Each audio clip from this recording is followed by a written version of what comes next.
तो ये जो डेटा है जो लीक हुआ है, जो हमारी डिटेल्स हैं ऑनलाइन जो है, ये इन क्रिमिनल्स तक जाती कैसे? कोई बीच में कोई इंटेलिजेंट आदमी जो इनसे डेटा जो है खरीदता है, क्योंकि ये तो गिव एंड टेक वाला काम हो गया ना। पुलिस साहब, एक अजीब सा केस है कि फ़ोन चोरी होता है और उसके बाद पैसे निकल जाते हैं। यूपीआई पेमेंट है वो आपके कीपैड फ़ोन पे भी हो जाता है। कभी किसी क्रिमिनल ने किसी विक्टिम से उसका पासवर्ड नहीं मांगा। एक बार आप यहाँ से कंप्रोमाइज़ हैं तो क्या फ़र्क पड़ता है कि आपके हाथ में आईफोन है या एंड्रॉयड है या फीचर फ़ोन है, उससे कोई फ़र्क नहीं। जितने फ़ोन में आप एप्लीकेशन इंस्टॉल करते हैं वो सब आपका डेटा ले रहे हैं।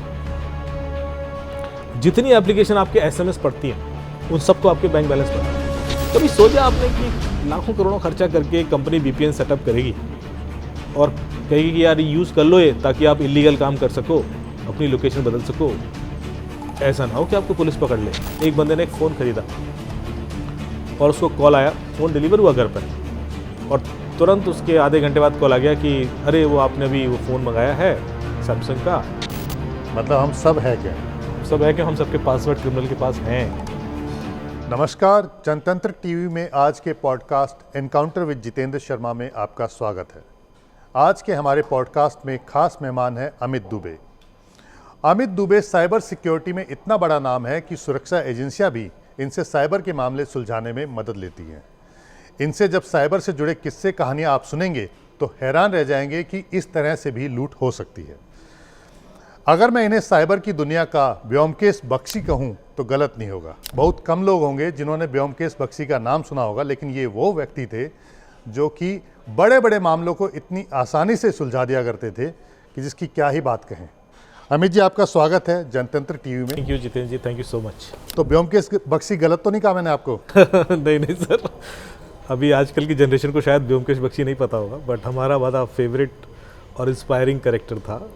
तो हम सब जो थोड़ा भी उस डायरेक्शन में मूव किए हैं उसमें व्योमकेश बख्शी का बड़ा रोल रहा है। हम तो उसको देखते हुए बड़े हुए हैं, तो इसलिए हमें पहला नाम वही याद आया। वैसे तो बातें आजकल धुरंधर की हो रही हैं, लेकिन व्योमकेश बख्शी एक ऐसा कैरेक्टर था कि जो जितने भी बड़े मसले हों, जितने भी बड़े कहते हैं ना कि क्राइम के किस्से हों, उस समय साइबर का तो नहीं होता था, लेकिन साइबर से जुड़ी हुई जो बातें हैं पुलिस सुलझाने में आपकी मदद लेती है। नहीं सर, कोशिश वही होती है।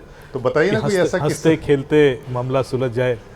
तो ऐसी जो जानकारियां हैं, तो ये होता है कि चाहे व्योमकेश बख्शी का ज़माना हो या आज का दौर, क्राइम वही रहता है और टूल्स बदल जाते हैं। पहले जिस तरह से लोग लूटते थे वो सामने आकर इल्यूजन क्रिएट करते थे और आप उस पर भरोसा कर लेते थे। तो बहुत सारे ऐसे केसेस सुने होंगे। मंकी फ्रॉड का एक केस हुआ, डाई फ्रूट फ्रॉड का एक केस हुआ। यही चीज़ अब ऑनलाइन होने लगी है। ऑनलाइन में क्या होता है कि व्यक्ति आसानी से इल्यूजन क्रिएट कर सकता है बिकॉज वो दूर बैठा है, और ये इस हद तक इफ़ेक्टिव होता है कि आप कितने भी इंटेलिजेंट हो, कितने भी हाई आईक्यू के हों, स्मार्ट हों, उससे कोई फ़र्क नहीं पड़ता, क्योंकि हमारे ब्रेन की कुछ कमजोरियां हैं जो एक्सप्लॉइट होती हैं और क्रिमिनल उसमें ट्रेंड होता है। जैसे कि मैं अभी आपको एक किस्सा बताऊं, तो मैं अभी नागपुर पुलिस की ट्रेनिंग देने गया था और वहाँ पर ट्रेनिंग के बाद पुलिस ऑफिसर्स बैठ गए मेरे संग कि जो भी केसेस चल रहे हैं वो उसमें कुछ इन्वेस्टिगेशन डायरेक्शन दे दीजिए। तो मैंने सारे केसेस डिस्कस किए। मैंने कहा कुछ अनयूजुअल केस बताइए जो कहीं और से मैंने, क्योंकि मर्डर है कि ये सब केसेस तो हमें सुनते रहते हैं। पुलिस साहब, एक अजीब सा केस है कि फ़ोन चोरी होता है और उसके बाद पैसे निकल जाते हैं। मैंने कहा ऐसे कैसे हो सकता है? बोले हो रहा है, फ़ोन चोरी होता है और उसके 15 मिनट में पैसे निकल जाते हैं यूपीआई से। मैंने कहा आईफोन से भी? हाँ। बोले आईफोन से भी? मैंने कहा यदि आईफोन चोरी होगा तो पहले आईफोन का पासकोड क्रैक करना होगा, फिर यूपीआई पिन चाहिए, उसके बाद ही तो पैसे निकलेंगे। बोले हो रहा है। उन्होंने मुझे एनपीसीआई लॉग दिखा दिया कि भाई फ़ोन चोरी हुआ, उसके बाद ये देखिए पैसे निकले। तो फिर आधा घंटा हमने रिसर्च की और मोडस ऑपरेंडी निकाली कि होता कैसे, और मैं आज आपके पॉडकास्ट में बता रहा हूँ ताकि लोग करोड़पति बन सके। मैं चाहूँगा कि लोग सावधान रह सके कि भैया ऐसे भी निकल जाते हैं पैसे। तो देखिए सर, एक फैसिलिटी है एनपीसीआई की, यूपीआई की, जो शायद हम लोग भूल गए, कि जो यूपीआई पेमेंट है वो आपके कीपैड फ़ोन पे भी हो जाता है। जो फीचर फ़ोन होते हैं, जो सस्ते वाले 700-800 रुपये के फ़ोन होते हैं, उस पर भी होता है। वो अभी हाल ही में सरकार ने इंट्रोड्यूस की है। नहीं, ये फैसिलिटी तो पहले से ही है। डे वन से, हाँ ये डे वन से ही है, ये तो मैं कह रहा हूँ कि पता नहीं लोगों को। तो यदि आप अपने फ़ोन से डायल करेंगे *99#, जैसे मैंने डायल किया *99#, तो ये मेनू खुल जाता है। अब इस मेन्यू ऑप्शन में क्या है, send money, request money, check balance, my profile, pending request, transactions and UPI pin. इस मेन्यू के खुलने के लिए आपके फ़ोन का स्मार्ट होना ज़रूरी नहीं है। कोई भी फ़ोन होगा उस पर आप डायल करेंगे *99#, तो ये मेन्यू ऑप्शन खुलेगा और उसमें आप जिसको भी पेमेंट करना है उसका मोबाइल नंबर डालिए, यूपीआई पिन डालिए, अमाउंट डालिए, पैसे ट्रांसफ़र हो जाएंगे। अब आपका आईफोन चोरी होता है, क्रिमिनल उसमें सिस्टम निकालता है, दूसरे फ़ोन में डालता है, उसमें *99# डायल करता है, मेन्यू ऑप्शन खुल जाता है, जिसको पैसे ट्रांसफ़र करना है उसका मोबाइल नंबर डालता है, यूपीआई पिन डालता है और पैसे ट्रांसफ़र हो जाता है। अब इस पूरे प्रोसेस में उसको आईफोन का पासकोड नहीं चाहिए, वो तो बाईपास हो गया, लेकिन उसको यूपीआई पिन चाहिए। यूपीआई पिन तो अभी भी मांग रहा है वो। यूपीआई पिन उसको कैसे मिलता है? उसके लिए इसमें जो लास्ट ऑप्शन है, आपने ध्यान दिया *99# जब मैंने डायल किया तो जो लास्ट ऑप्शन है वो है यूपीआई पिन रीसेट का। ओह, मतलब आप सामने वाले का यूपीआई पिन रीसेट भी कर सकते हैं। और जब आप रीसेट वाला ऑप्शन सेलेक्ट करेंगे तो आपसे उस व्यक्ति के डेबिट कार्ड के लास्ट के 4 डिजिट मांगे जाएंगे कि वो डाल दीजिए तो रीसेट हो सकता है। अब वो 4 डिजिट कैसे मिलते हैं उसको, अब ये तो ना बताऊंगा मैं आपको अब ये बता देंगे सर तो कल ही लोग खेल करना शुरू कर देंगे। पर मैं आपको बता दूं कि यदि मुझे आपका मोबाइल नंबर पता है या ईमेल आईडी पता है तो मैं आपका Aadhaar card, passport number, debit card के लास्ट के 4 डिजिट, डेट ऑफ बर्थ वगैरह निकाल सकता हूँ। ये पॉसिबल है।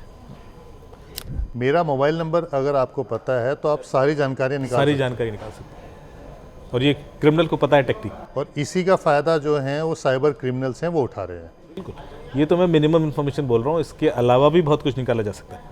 आपकी लोकेशंस, आपके फाइनेंशियल ट्रांजैक्शंस, बैलेंसेस, आपके एक्टिविटीज़ ऑन इंटरनेट, आपने कहीं कोई फीडबैक दिया है, जो भी आपकी आइडियोलॉजी है, पॉलिटिकल, रिलीजियस, सब कुछ निकल के एक कुंडली बनती है जिसको हम बोलते हैं डिजिटल कुंडली। हाँ, मतलब डिजिटल कुंडली की कौन क्या सोच रहा है, कैसे सोच रहा है, किसके बारे में सोच रहा है, सब आप।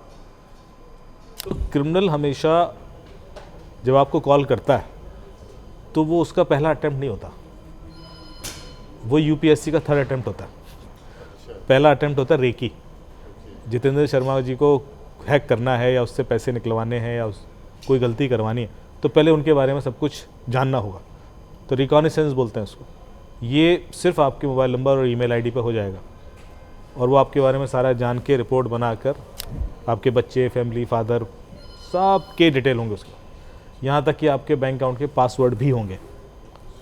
कभी किसी क्रिमिनल ने किसी विक्टिम से उसका पासवर्ड नहीं मांगा है। आपने नोटिस किया है कि आपने दुनिया भर में पोस्टर देखे होंगे डोंट शेयर OTPs, पर कभी कोई पोस्टर देखा कि डोंट शेयर पासवर्ड?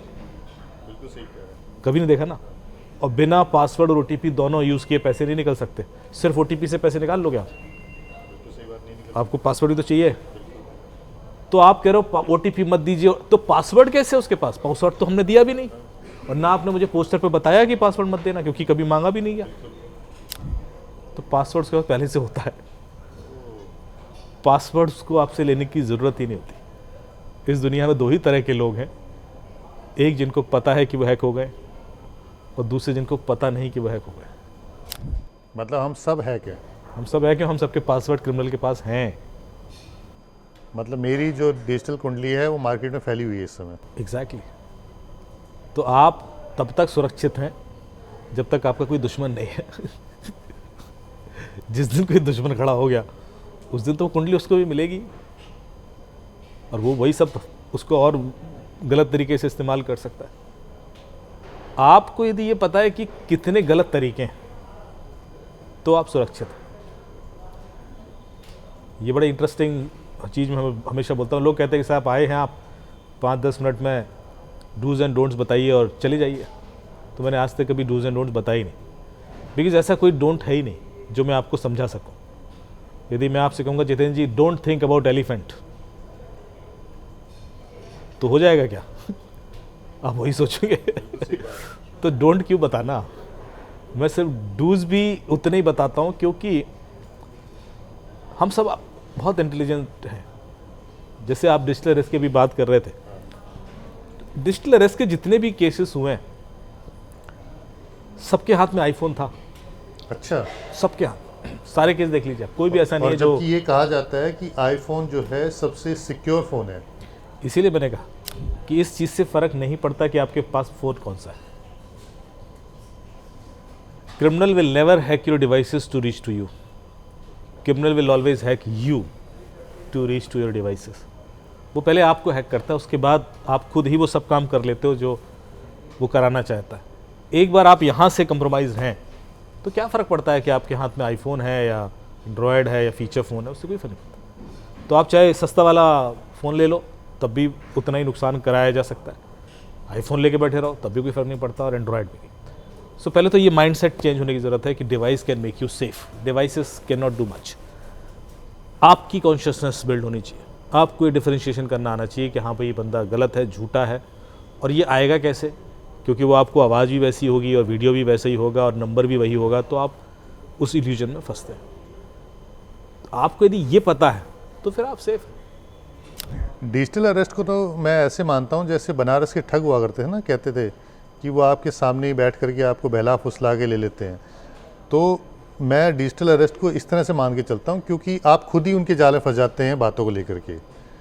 लेकिन वो क्यों नहीं समझ पाते हैं कि जो सामने वाला है वो आपके सामने लालच लेकर के आ रहा है या डरा धमका रहा है। तो आप क्या, ऐसी क्या चीज़ होती है जो वो दिखाते हैं या बोलते हैं कि आदमी ये मानने को मजबूर हो जाता है कि मैं डिजिटली अरेस्ट हो चुका हूँ? मतलब ऐसी क्या बात होती है? क्योंकि अगर आप मुझे कहेंगे कि मैंने अरेस्ट कर लिया और आपको डिजिटली अरेस्ट कर लिया, मतलब कि मैं घर पे बैठा हूँ, अपने आराम से बैठा हूँ और बस मैं 2-4 दिनों तक बिल्कुल ऐसे ही बैठा रहूँगा, हिल भी नहीं पाऊँगा।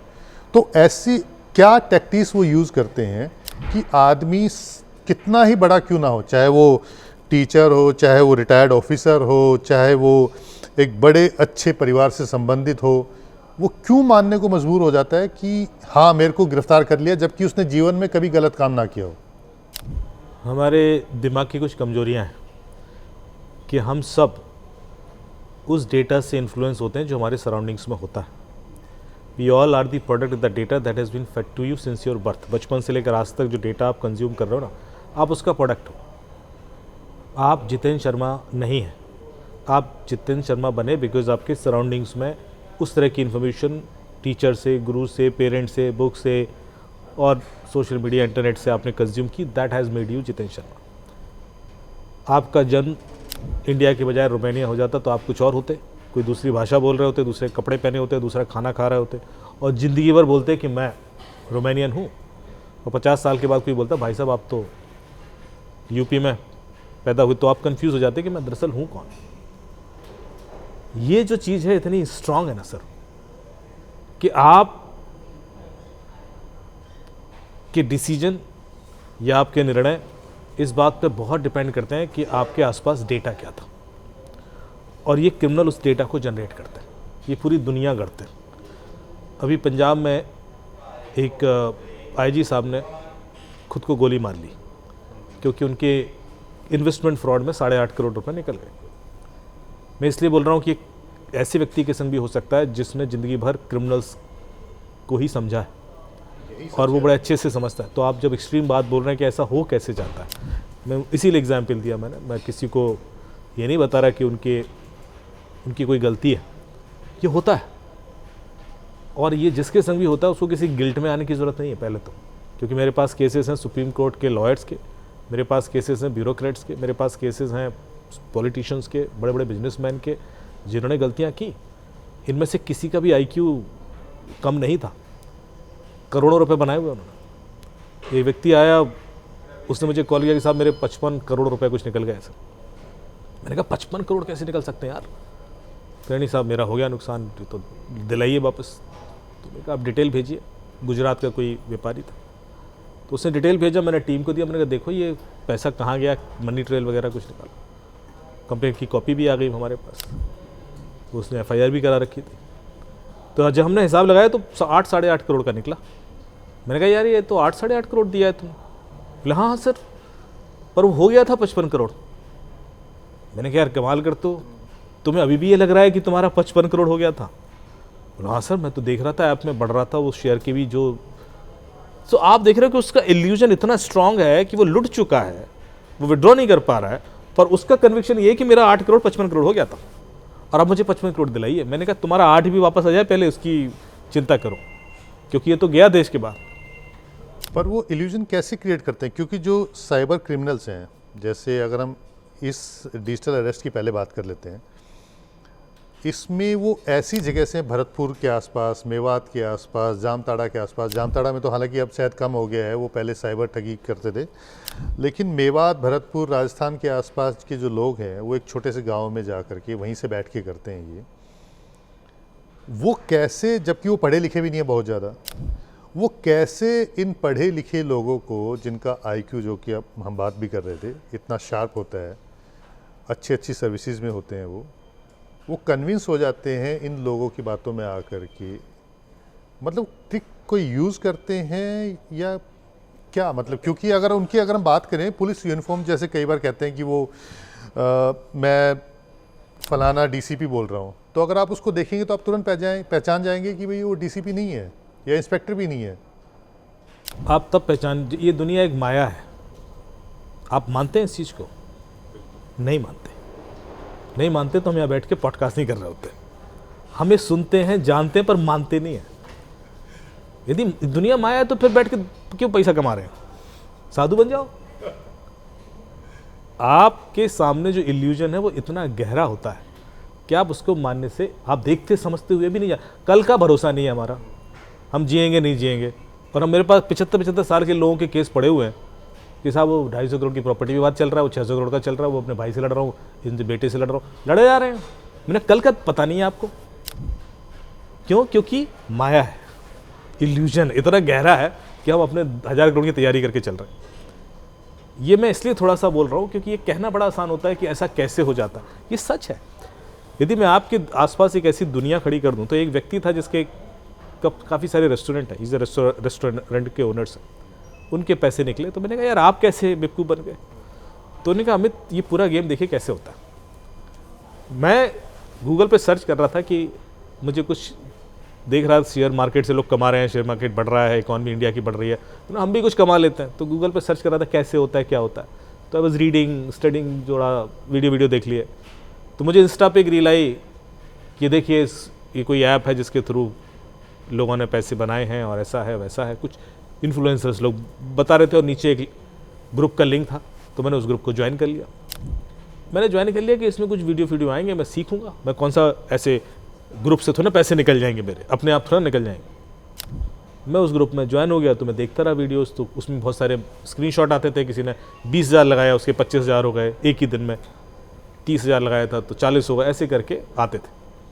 मतलब 15-20% का पर डे का रिटर्न मिल रहा है लोगों को। यार ये तो बड़ा सही है यार, एक दिन में 20%। तो मैंने कहा ये सब फ्रॉड होगा, ये ठीक नहीं होगा, इसलिए इसको इग्नोर कर देते। कुछ नहीं, 4-5 दिन बाद मुझे एक लड़की का फ़ोन आता है कि सर मैंने आपका नंबर उस ग्रुप से मिला, मुझे उस ग्रुप में आप है ना, और सर मुझे तो ये फ्रॉड लगता है। ऐसा तो ना होता है सर एक दिन में इतना % भी रिटर्न दे दे। मैं तो सर गारंटीड सर ये फ्रॉड है। आप क्या कहते हैं सर? आपको क्या लगता है सर? मतलब यू शुड ट्राई, थोड़ा बहुत लगाना चाहिए क्या? आपने कोई जानकारी हासिल, क्या आपने लगाया? नहीं मैंने भी लगाया, मुझे भी फ्रॉड ही लग रहा है। अच्छा सर, तो आप सर थोड़ा पता कर देंगे सर, क्योंकि लगातार ये हो रहा है सर, थोड़ा जानकारी। बोले ठीक है देखते। मैंने बोले बिजी था। फिर मुझे 2 दिन बाद एक और लड़के का फ़ोन आया, सर वो उस ग्रुप से आपका नंबर मिला और आपको देखता रहता हूँ मैं सर, और आप तो इस रेस्टोरेंट के ओनर हैं और ये हैं, मैंने आपके बारे में जानकारी ली। सर मैं थोड़ा सा सर इस ग्रुप में जानना चाह रहा था सर, इज़ इट ट्रस्टवर्दी और नॉट। और सर मैंने कुछ रेकी की है सर, मैंने इस वेबसाइट को निकाला सर, तो ये तो ओरिजिनल है सर, इसका मुंबई में ऑफिस है सर, मैं मुंबई रहता हूँ सर, मुंबई जाके मैं ऑफिस भी होके आया सर, तो ऑथेंटिक है सर, ये तो सर ठीक ही लग रहा है सर, मैं आपको डिटेल भेज देता हूँ सर, एक बार सर बताइए कि क्या पैसा लगाना चाहिए। अब यहाँ से उसने कुछ इन्फॉर्मेशन दे दी इसने वो इन्फॉर्मेशन उस लड़की को दे दी सीधे। उस लड़की का अगले दिन कॉल आएगी, sir thank you so much, आपने ये इन्फॉर्मेशन दी थी तो मुझे कॉन्फिडेंस आ गया, मैंने 20,000 लगाए थे, मेरे तो 40 हो गए। अच्छा मैं तो सर निकाल भी लिए, बहुत बढ़िया। फिर बोले उस लड़के का फ़ोन आया कि सर वो मैंने लगाए थे। अब बोले एक आध हफ्ते ये खेल चलता रहा। तो मैंने कहा यार मेरी सलाह पे इनके पैसे बन रहे हैं, एक बार मैं भी लगा लेता हूँ। तो मैंने लगाए, मेरे भी बढ़ गए। मैंने विड्रॉ किया तो विड्रॉ भी कर पा रहा हूँ, तो मुझे भी कॉन्फिडेंस आ गया, यार ये तो सही चीज़ मिल गई। तो बढ़ाता गया, 40 लाख लगा दिए, फिर नहीं कर पा रहा था विड्रॉ, फिर पुलिस में केस गया। अब इसमें कमाल की बात यह है कि चाहे वो लड़का हो, चाहे वो लड़की हो, या उस ग्रुप में जितने भी लोग, वो सब एक ही व्यक्ति। यही मैं समझना चाह रहा था कि वो पूरा जो है ट्रैप लगा रहे थे। वो एक ही है, वो अलग है ही नहीं। आपको जब एक दिमाग की हमारी कमजोरी है कि यदि मुझे 10 लोग इन्वॉल्व होकर कुछ काम कर रहे हैं ना, तो हमें लगता है 10 लोग थोड़ा झूठ बोल रहे होंगे, क्योंकि हम नंबर्स पे खेलते हैं। हमारा जो दिमाग वो डेमोक्रेटिक सिस्टम है, नंबर गेम खेलता है। क्या एक बंदा गलत कर सकता है, 2 कर सकते हैं, पूरी दुनिया थोड़ी ना झूठ होगी। It's like that. हमारे एग्जाम्पल भी ऐसे जाते हैं ना, पर ये पूरी दुनिया मैं ऐसी क्रिएट कर सकता हूं कि वो झूठ बोलेगी, और ये बोल रही है। इस पूरी दुनिया 99 के फेर में पड़ी है, पर सच तो वही है सर कि दुनिया तो माया है। नहीं, आप बिल्कुल सही कह रहे हैं। मैं डिजिटल अरेस्ट पे हम स्टेप बाय स्टेप चलते हैं इसमें लेकर के। जैसे डिजिटल अरेस्ट है जो हम बात कर रहे थे, तो डिजिटल अरेस्ट के लिए जो वो किसी को टारगेट करते हैं, तो वो पहले रेकी कर चुके होते हैं, या रैंडम उसके पास कोई आता है और अचानक उसको लगता है कि हाँ इसको मैं टारगेट कर सकता हूँ? सर, आपको कभी किसी रिक्शे वाले का फ़ोन आया कि न्यूज़ में आप सुबह से शाम ये दिखा रहे हैं कि मैं 15 दिन तक डिजिटली अरेस्टेड था और मेरे 754 रुपये निकल गए? आया? आपके पास केसेस आए हैं कि 60 लाख निकले, 1.5 करोड़ निकले, 7 करोड़ निकले, 22 करोड़ निकले, 15 करोड़ निकले, यही हुए। और किसके निकले? साउथ एक्स में जिनके पास 22 करोड़ होंगे उन्हीं के निकलेंगे, रिचेस्ट लोग हैं, बैंक के वाइस चेयरमैन हैं, डॉक्टर्स हैं, इन्हीं के निकले। तो ये सब तो कैसे क्रिमिनल को ये पता है कि इन्हीं को टारगेट करना है? इसका मतलब वो फिल्टर डेटा लेके बैठा हुआ है। 140 करोड़ लोगों में यदि वो रैंडमली कॉल लगाएगा ना, तो उसको सही टारगेट तक पहुंचने में 1 साल लग जाएगा, क्योंकि हमारे देश में सिर्फ 1% लोग हैं जो उस लेवल के होंगे जिनको टारगेट कर रहा है। तो इसके पास उन 1% लोगों का डेटा है। और ये डाटा कहाँ से आता है? अब ये डेटा आता कैसे? खेल ये है। तो डेटा बहुत जगह से जाता है। और ये आपने इसलिए अच्छा सवाल पूछा कि जब मैंने आपसे कहा था ना कि जब क्रिमिनल आपको कॉल कर रहा है तो वो उसका 3rd अटैम्प्ट है, तो पहले अटैम्प्ट में तो उसने डेटा लिया ना। यदि हम उसका डेटा ही रोक देते तो हम टारगेट में आते ही नहीं, बच जाते ना। अब डेटा कैसे जाता, वहाँ आपकी गलती होती है। जितने फ़ोन में आप एप्लीकेशन इंस्टॉल करते हैं वो सब आपका डेटा ले रही है। जितनी एप्लीकेशन आपके एसएमएस पढ़ती हैं उन सबको आपके बैंक बैलेंस पता है, ट्रांजैक्शन अलर्ट पता है, किसको पैसे दिए, कैश विड्रॉल कब किया, कैश विड्रॉल करते समय लोकेशन क्या थी आपकी, उसके बाद अब गए क्या खरीदने गए थे आप कैश से, ऐसा क्या है जो कैश से निकालना था आपको। आप समझ रहे हो क्या क्या नहीं पता है। यदि मुझे आपके सिर्फ एसएमएस के रिकॉर्ड मिल जाएं, और लोकेशन तो मिलती ही है, तो मैं आपके बारे में क्या क्या जान सकता हूँ। फिर आते हैं आपके, सुनता भी है वो आपको फ़ोन 24 घंटे, आपके सारे ईमेल्स पढ़ता है, आपके चैट्स हैं, आपके पिक्चर्स हैं, वीडियोस हैं, स्क्रीनशॉट्स हैं। आपके फ़ोन का हर वो एक्टिविटी जो आप फ़ोन में करते हैं वो उन एप्लीकेशंस को पता होती है। तो आप कैसे ट्रस्ट करेंगे कि इसमें से कोई भी इंफॉर्मेशन कल क्रिमिनल तक नहीं पहुंचेगी, और यदि पहुंची तो वो आपके विरुद्ध ही इस्तेमाल होगी। तो पहला तो ये तरीका है, क्योंकि ज़िंदगी में जब भी हम कोई चीज़ फ्री यूज़ करते हैं तो फिर हम अपने आप का थोड़ा सा कंट्रोल सामने वाले को दे देते हैं। इस दुनिया में कुछ भी फ्री नहीं है। ये आपने बड़ी जरूरी चीज़ बताई। और जैसे हम फ्री यूज़ कर रहे हैं, क्योंकि फ्री कर रहे हैं, तो हम जैसे आपसे कहेंगे कि आपका पैसा दो, अरे हमारे दिमाग में एक इनहेरेंट बिलीव बन गया है कि सब चीज़ फ्री होती है। फ्री क्यों होती है? VPN यूज़ करते हैं लोग। आप VPN यूज़ करते हैं? क्रिमिनल यूज़ करते हैं VPN, लोग भी करते हैं। क्यों करते हैं? कि भाई अपनी लोकेशन यहाँ से बदल के कहीं और कर लें, और फ्री VPN यूज़ करते हैं। कभी सोचा आपने कि लाखों करोड़ों खर्चा करके कंपनी VPN सेटअप करेगी और कहेगी कि यार यूज़ कर लो ये, ताकि आप इलीगल काम कर सको, अपनी लोकेशन बदल सको। ऐसा ना हो कि आपको पुलिस पकड़ ले, हमें नींद नहीं आ रही, हमें टेंशन है, इसलिए फ्री में हम दे रहे हैं आपको, कर लो इसको यूज़। क्यों करेगा भाई वैसा इतना खर्चा करके? इस मतलब वो कुछ तो ऐसा कर रहा है जो कल आपके लिए मुसीबत खड़ी करेगा। तो जब वो ऐसा नहीं करेगा तो फिर जो जितने भी ऐप आपके फ़ोन में हैं, Facebook, Google, Instagram, Twitter, WhatsApp, signal, ये सब फ्री तो नहीं है, ये इतना डेटा आपका लेती हैं कि ये आपको कंट्रोल कर सकती है। तो इस दुनिया में जो सबसे महंगी चीज है वो क्या है? वो है आपकी आज़ादी, फ्रीडम।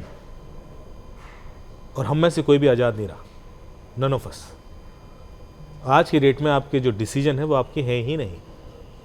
आपके निर्णय, आपकी इच्छाएं, आपके डर, एस्पिरेशन, सब कुछ कोई दूसरा डिसाइड कर रहा है बिकॉज ऑफ दोज ऐप्स जो आप सुबह से शाम तक वीडियोस, रील्स देख रहे हैं ना। इवेंचुअली आप अपना कंट्रोल सामने वाले को दे रहे हैं। आपके मनोभाव वैसे हो जाएंगे, आपके सपने वैसे हो जाएंगे, आपकी कमजोरियां कुछ खड़ी हो जाएंगी और आपको पता भी नहीं पता। तो पहला तो ये है तरीका जहाँ से डेटा जाता है। फिर दूसरा, जैसे आप कोई लिंक क्लिक करते हैं तो आपका बहुत सारा डेटा चला जाता है। सिर्फ कोई भी लिंक क्लिक करो, डेटा लेगी ही वो लिंक। अब आपको पता करना है कि कितना डेटा जाएगा किसी भी लिंक को क्लिक करने से। तो एक टूल है, उस टूल का नाम है privacy.net/analyzer। privacy.net/analyzer अपने ब्राउज़र में खोलिए, उसमें नीचे स्टार्ट टेस्ट बटन होगा। जैसे आप स्टार्ट टेस्ट बटन क्लिक करेंगे तो वो आपकी बहुत सारी डिटेल, मोबाइल की या लैपटॉप जहाँ पे भी आपने खोला है, निकाल के दिखा देगा। वो डिटेल देख के आप चौंक जाओगे कि यार इसके लिए तो परमिशन भी नहीं ली इसने, जिसमें आपकी of course location, exact location, device कौन सा आईफोन है, एंड्रॉयड है, कौन सा मॉडल है, ब्राउज़र कौन सा वर्जन कौन सा है, बैटरी का स्टेटस क्या है, रेजोल्यूशन क्या है, बहुत सारी ऐसी इन्फॉर्मेशन देते हैं। फिर आप अगले वाले सेक्शन में जाओगे तो ऑटो फिल डिटेल दिखाएगा आपको, जो आपके पासवर्ड हैं, आपके बैंक अकाउंट डिटेल हैं, आधार कार्ड, पासपोर्ट नंबर, सब कुछ दिखा देगा। यार ये भी चला जाएगा। ये तब जाता है जब आपका ब्राउज़र वल्नरेबल हो, हर केस में नहीं जाएगा पर जा सकता है। फिर तीसरा है जहाँ आपके कौन कौन से लॉगिन कर रखे हैं आपने, वो सब डिटेल निकल जाएगी। फिर आपके ब्राउज़र की कमजोरियाँ क्या है, फिर आपका डिजिटल फिंगरप्रिंट। इतना डेटा जा रहा है सिर्फ एक लिंक क्लिक करने पर, तो वहाँ से डेटा जाता है। ये दूसरा है।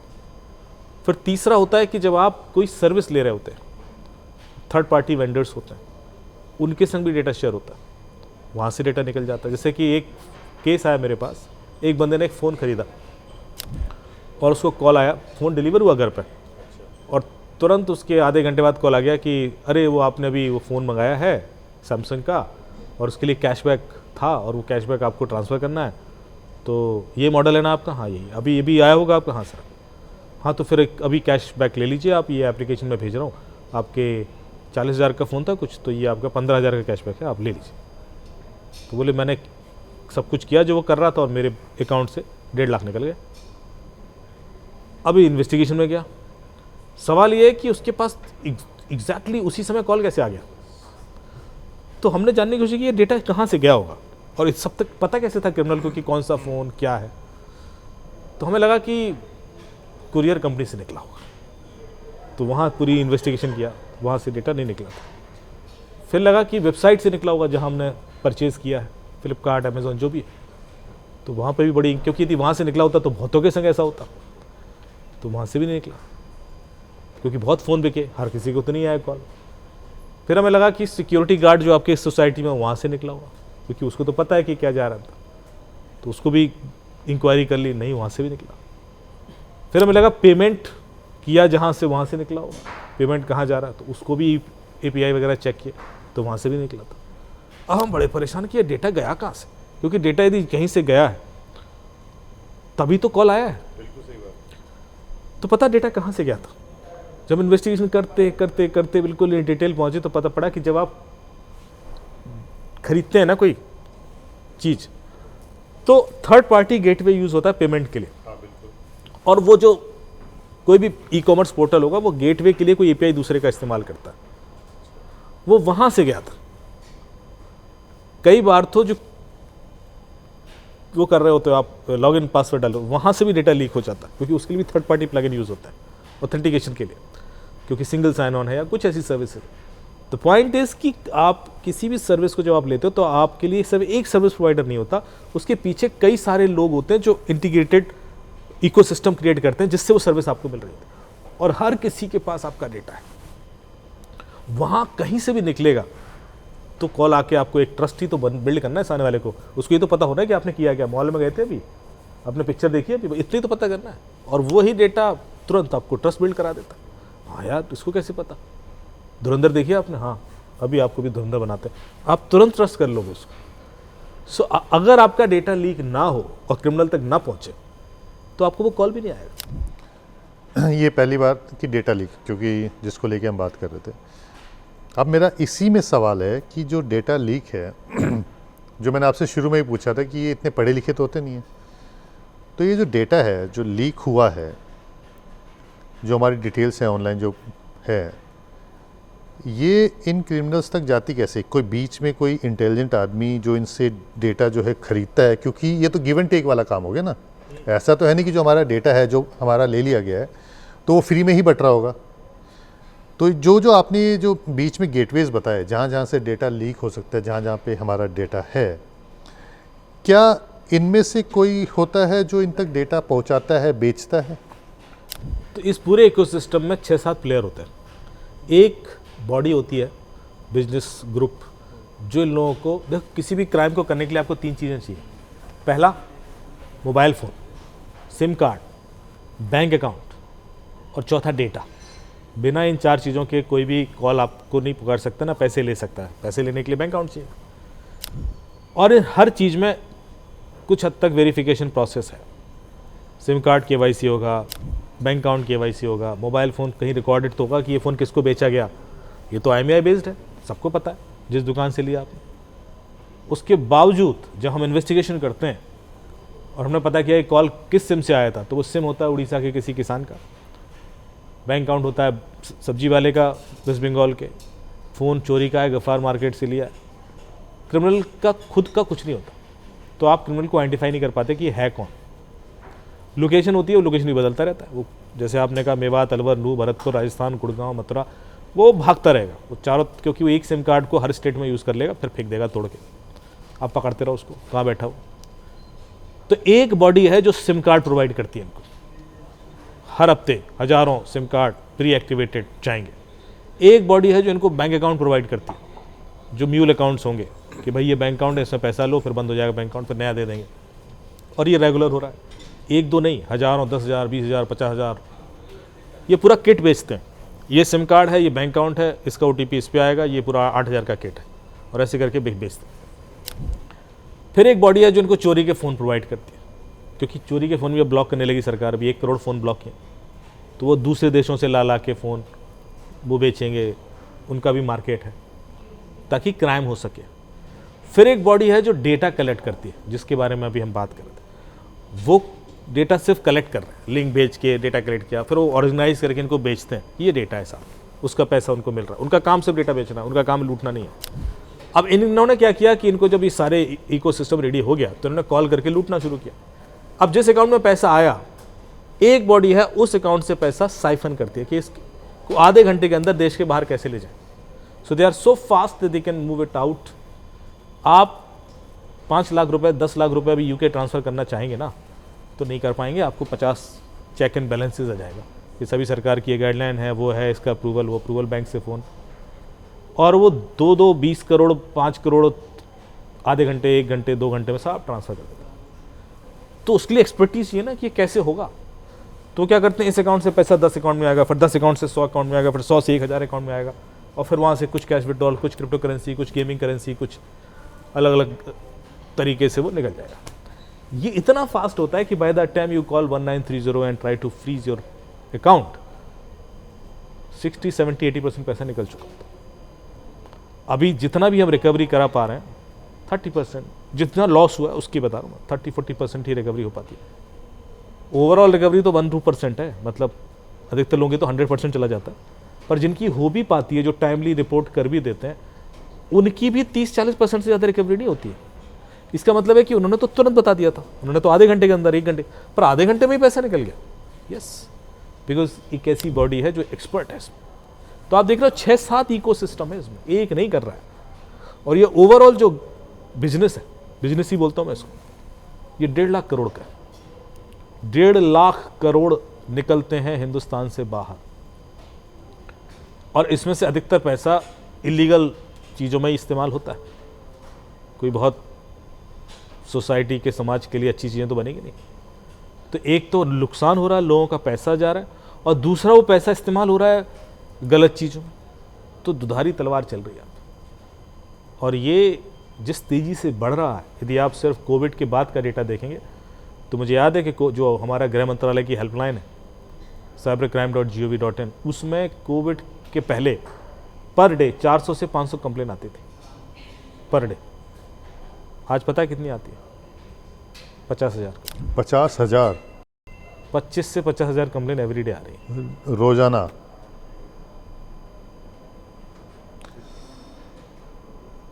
तो आप देखो, ये तो 7-8 साल में हुआ ना सारा, तो हर साल ऑलमोस्ट 50-60% से ग्रो कर गया ये। और जो रिसर्च है, जो आप इन्वेस्टिगेशंस कर रहे हैं, जो पैसा, जो साइबर फ्रॉड से जो पैसा होता है वो जो बैंक अकाउंट्स में जाता है फिर उसके बाद डिस्ट्रीब्यूट हो जाता है अलग अलग बैंक अकाउंट्स में, ये फाइंडिंग्स है क्योंकि जब हम स्टोरी कर रहे थे तो जो जन धन अकाउंट्स खुले हैं या फिर जो आपके नीचे तबके के लोग हैं जो बहुत ज़्यादा करते नहीं, तो ज़्यादातर बैंक अकाउंट्स उन्हीं के इस्तेमाल होते हैं। नहीं सर, देखिए होता है कि आपको एक कॉलेज है, एक बंदा है जो कॉलेज में पढ़ रहा है और उसको एक कॉल आके कोई बोले उसी का दोस्त कि भाई पैसा कमाना है, तो उसने कहा हाँ, बोले बस तेरा बैंक अकाउंट यूज़ होगा, तुझे कोई दिक्कत नहीं है, तेरे अकाउंट में 5 लाख आएगा, 10,000 तू रख लियो, बाकी आगे के अकाउंट में ट्रांसफ़र कर देना, बस तेरे अकाउंट में आया तूने आगे ट्रांसफ़र कर देना। पर ये आगे के 2 अकाउंट हैं, 2 लाख इसमें डाल देना, 2 लाख इसमें डाल देना। हाँ यार, इसमें क्या बुरी बात है, और बाकी तू रख लेना तेरे अकाउंट से, कोई दिक्कत, तुझे तो करना है, डन। ये एक बार होगा, 2 बार होगा, तीसरी बार में उसका अकाउंट फ्रीज हो जाएगा, पुलिस उस तक पहुँच ही जाएगी।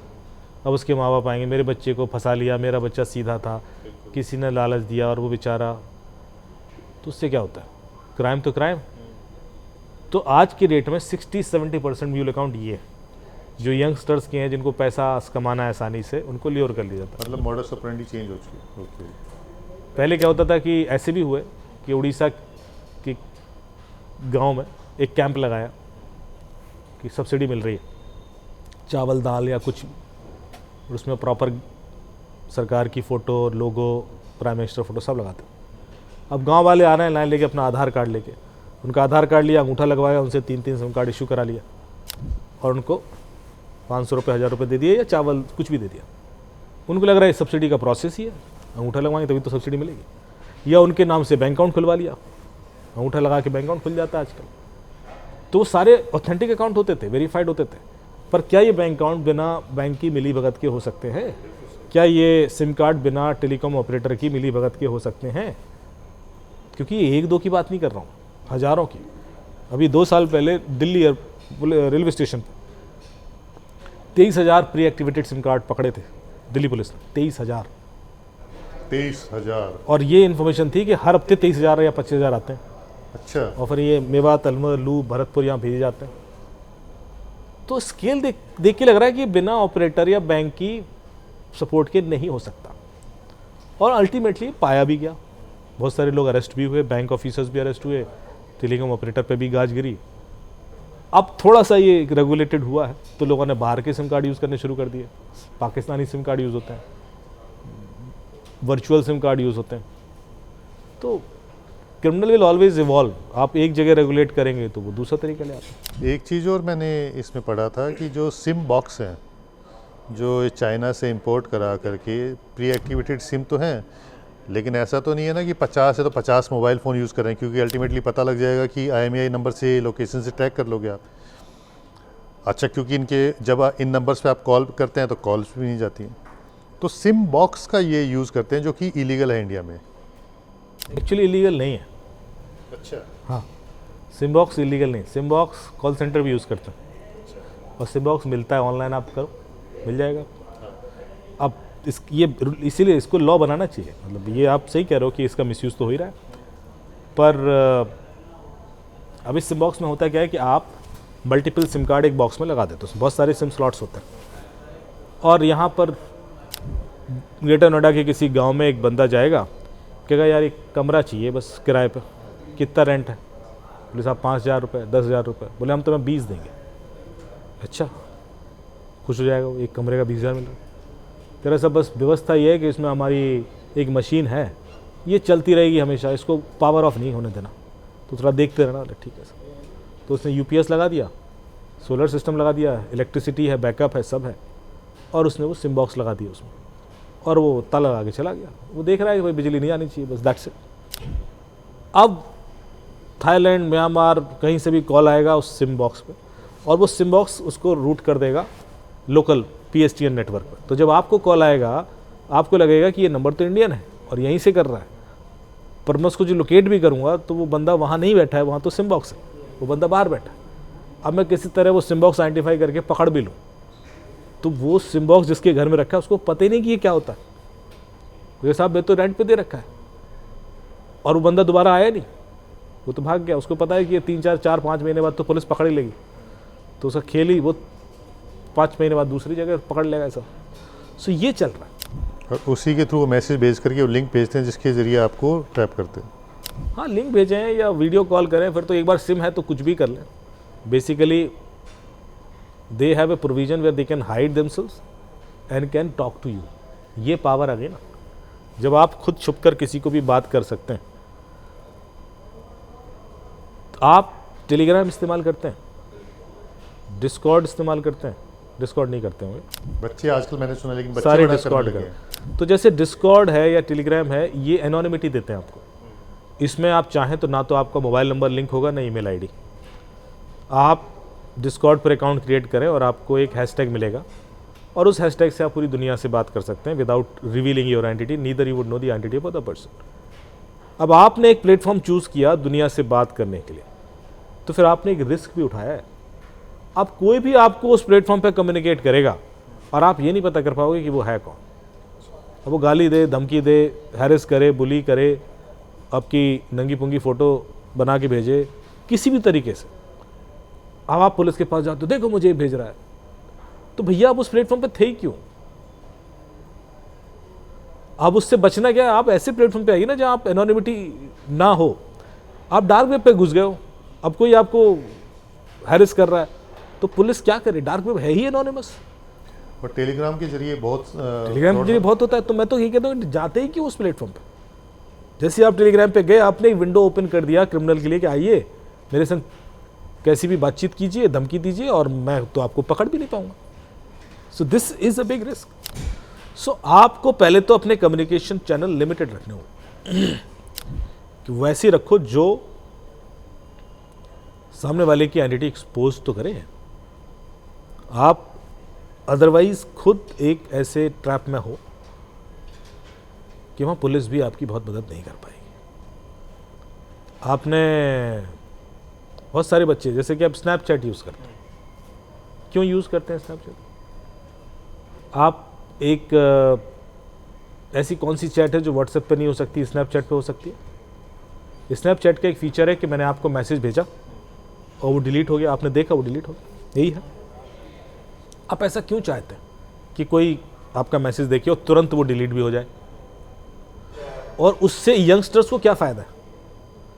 उससे यंगस्टर्स को एक फ्रीडम मिलती है, एक पावर मिलती है, और वो पावर देखिए कैसे मिसयूज होती है। मेरे पास स्नैपचैट है, आपके पास भी है। मैंने आपको एक गाली दे दी, आपने देख भी लिया, आपका दिन खराब हो गया, वो डिलीट भी हो गई। मैंने एक लड़की को आई लव यू लिख दिया, डिलीट भी हो गया, मेरा मैसेज भी पास हो गया। मैंने उसको एक ऑब्सीन जोक भेज दिया, वो डिलीट भी हो गया। ये जो स्नैपचैट की चैट्स हैं, यदि आप कभी देखोगे बच्चों की, इतनी अग्रेसिव और वल्गर हो चुकी है ना, बिकॉज उनको लगता है किसी को क्या पता पड़ेगा। और वो बच्चा बाहर आप बात करोगे तो सोबर बिल्कुल ऐसे खड़ा होगा, शांत, पर जैसे ही वो उधर जाएगा उसका रूप बदल जाता है। ये इंसान ऐसा ही है। The moment I give you power to become invisible, आपका दूसरा चरित्र सामने आ जाता है। ये तो साइबर बुली की बात भी हो गई। बिल्कुल होता ही है। स्नैपचैट सबसे ज़्यादा यूज़ हो रहा है साइबर बुलिंग के लिए, उसके बाद इंस्टाग्राम है, उसके बाद बाकी डिस्कॉर्ड और ये सब प्लेटफॉर्म। लेकिन ये बच्चे यूज़ कर रहे हैं और बिना रिस्क जाने। हमें तो पता होना चाहिए, और ख़ास तौर से टीनेज बच्चे। अभी दुनिया में पूरा हल्ला हो रखा है कि टीनेज बच्चों का इंटरनेट एक्सेस रेगुलेट किया जाए। चाइना ने तो पहले से ही बंद कर रखा है, 45 मिनट से ज़्यादा इंटरनेट एक्सेस नहीं है। 13 साल से उम्र के बच्चों के लिए तो शायद 30 मिनट है, और 13 से 18 साल के लिए 45 मिनट है, और 9 साल से उम्र के बच्चों के लिए बिल्कुल बंद है। जापान ने भी लॉ बना दिया, ऑस्ट्रेलिया भी लॉ बना दिया, और दुनिया भर की कंट्री उस पर काम कर रहे हैं, स्वीडन एंड ऑल। इतनी खतरनाक एडिक्शन है ये कि आपकी पूरी जनरेशन आपके हाथ से निकल जाएगी और आपको पता भी नहीं पड़ेगा कि हम कहाँ बैठे हैं। वो गुलाम हो चुके हैं। आज किसी बच्चे से मोबाइल छीन के देख लो आप, विड्रॉल सिम्टम्स आते हैं उसको। वो गाली गलौज करेगा, तोड़ेगा चीज़ें, बिल्कुल वैसी जैसे अफीम के नशे के बाद होते हैं या शराब के नशे के, बिल्कुल वैसी होता है। आप उम्मीद कर रहे हो कि आपने वो एक नशा उसको 10 साल की उम्र में दे दिया या 9 साल की उम्र में दे दिया और 18 साल के बाद वो एक स्वतंत्र विचारधारा का व्यक्ति बन पाएगा? कभी नहीं बन पाएगा। बचने का क्या तरीका है इससे? देखिए, यदि हमें प्रॉब्लम पता होती ना ज़िंदगी में, हम सब इंटेलिजेंट हैं, तो हम सोल्यूशन तो ढूंढ ही लेते हैं। 99% टाइम हम प्रॉब्लम ही इग्नोर कर रहे होते हैं। अरे नहीं नहीं, जैसे मैं आपसे कहूँ कि दुनिया में पोल्यूशन बढ़ रहा है, अरे नहीं नहीं हमें तो सांस आ रही है। हाँ तो फिर ठीक है, फिर थोड़ा सोल्यूशन आप ढूंढोगे उसका। और नहीं ढूंढ रहे हो, कहाँ ढूंढ रहे हैं? अभी अगले 6 महीने बाद फिर दिल्ली में पोल्यूशन बढ़ जाएगा, फिर हम फड़फड़ाएंगे, फिर हम आंखें बंद कर लेंगे। हम प्रॉब्लम ही तो इग्नोर कर रहे हैं ना। If we know the problem and we believe that this is a problem, तो हम सोल्यूशन तो कर ही लेंगे। हम सब इंटेलिजेंट हैं। प्रॉब्लम सोल्यूशन की है ही नहीं। आप, मैं इसलिए बोल रहा हूँ कि मैं आपको कोई ऐसा एक टूल, टेक्नोलॉजी, कॉन्फ़िगरेशन बता के लिमिट नहीं करना चाहता इस चीज़ को कि नहीं नहीं बस ये कर लोगे अब सॉल्व है। मैं आपके इंटेलिजेंस पर ट्रस्ट करता हूँ। हम सब इतना इंटेलिजेंट हैं, हमें सब पता है, हम बहुत ज्ञानी लोग। आप बनारस जाइए तो वहाँ पर घाट पर एक बोर्ड लगा हुआ है, उस पर लिखा है कि यहाँ ज्ञान बांटना मना है। बिल्कुल सही है। क्योंकि यहाँ सभी ज्ञानी। आप समझे? ये देश ऐसे ही है। मैं यहाँ ज्ञान नहीं बांटता, मैं सिर्फ प्रॉब्लम स्टेटमेंट को दिखाने की कोशिश कर रहा हूँ, बाकी तो आप सब अक्लमंद हो। अब मैं आपको ये बताऊं कि लुटो मत, क्यों, कैसे भरोसा कर लिया, ये क्या बात है यार? ये तो सबको पता है। मतलब आप समझ रहे ये कि यार सोना डबल नहीं होता है। बंदा आया, आज भी लुट रहे हैं लोग कि वो आया था साहब, उसने दिखाया, पहली बार डबल हो गया, तीसरी बार डबल हो गया, अपने चौथी वाले के भाग गया। लोग ये मान के चलते हैं कि मेरे साथ नहीं होगा। अब आप सोच रहे हो मेरे से कि ये इस चीज़ के लिए मैं आपको एक गाइडलाइन बना के दे दूं और उसके बाद आप बचोगे। अरे ये तो कॉमन सेंस है भाई, इसके लिए क्या गाइडलाइन है? तो ये आपको फ़ोन करके बोल रहा है कि साहब आपकी मॉरिशस की ट्रिप लग गई सर, बधाई हो, और आप बिल्कुल फ्लो में बह गए हो। भाई आप ऐसे क्या खास हो? अभी लगातार मुझे जीमेल पर, फेसबुक से ईमेल आती हैं कि आपको दिखाऊंगा मैं, आप ग्राफिक्स पे दिखाना, भेज दूंगा मैं आपको, कि you are invited to join lifetime free blue tick batch, या you are invited to join lifetime free batch, ऐसे करके ऑथेंटिकेशन बैच, ऐसे कुछ करके अलग अलग लिंक है। तो अब ऐसी कोई ईमेल आपको आए और नीचे फेसबुक की ही ईमेल है, लोगो भी है और सब कुछ फेसबुक है, तो आप पहली चीज़ क्या चेक करते हो? आप पहली चीज़ चेक करते हो कि ईमेल आ कहाँ से। बिल्कुल सही बात है। तो जैसी मैंने ईमेल चेक की तो फेसबुक से ही आ रही है, facebook.com ही है। अच्छा, business.facebook.com, ठीक है। तो मैंने कहा तो फेसबुक से ही आ रही है। अब आप अंदर जाओगे तो एक लिंक होगा, उसको क्लिक करोगे तो आप हैक हो जाओगे। ओह, अब ये सवाल ये है कि फेसबुक से ही तो आ रही है। तो मैंने इसके बारे में स्टडी की, मैंने कहा यार फेसबुक से कैसे आ रही है?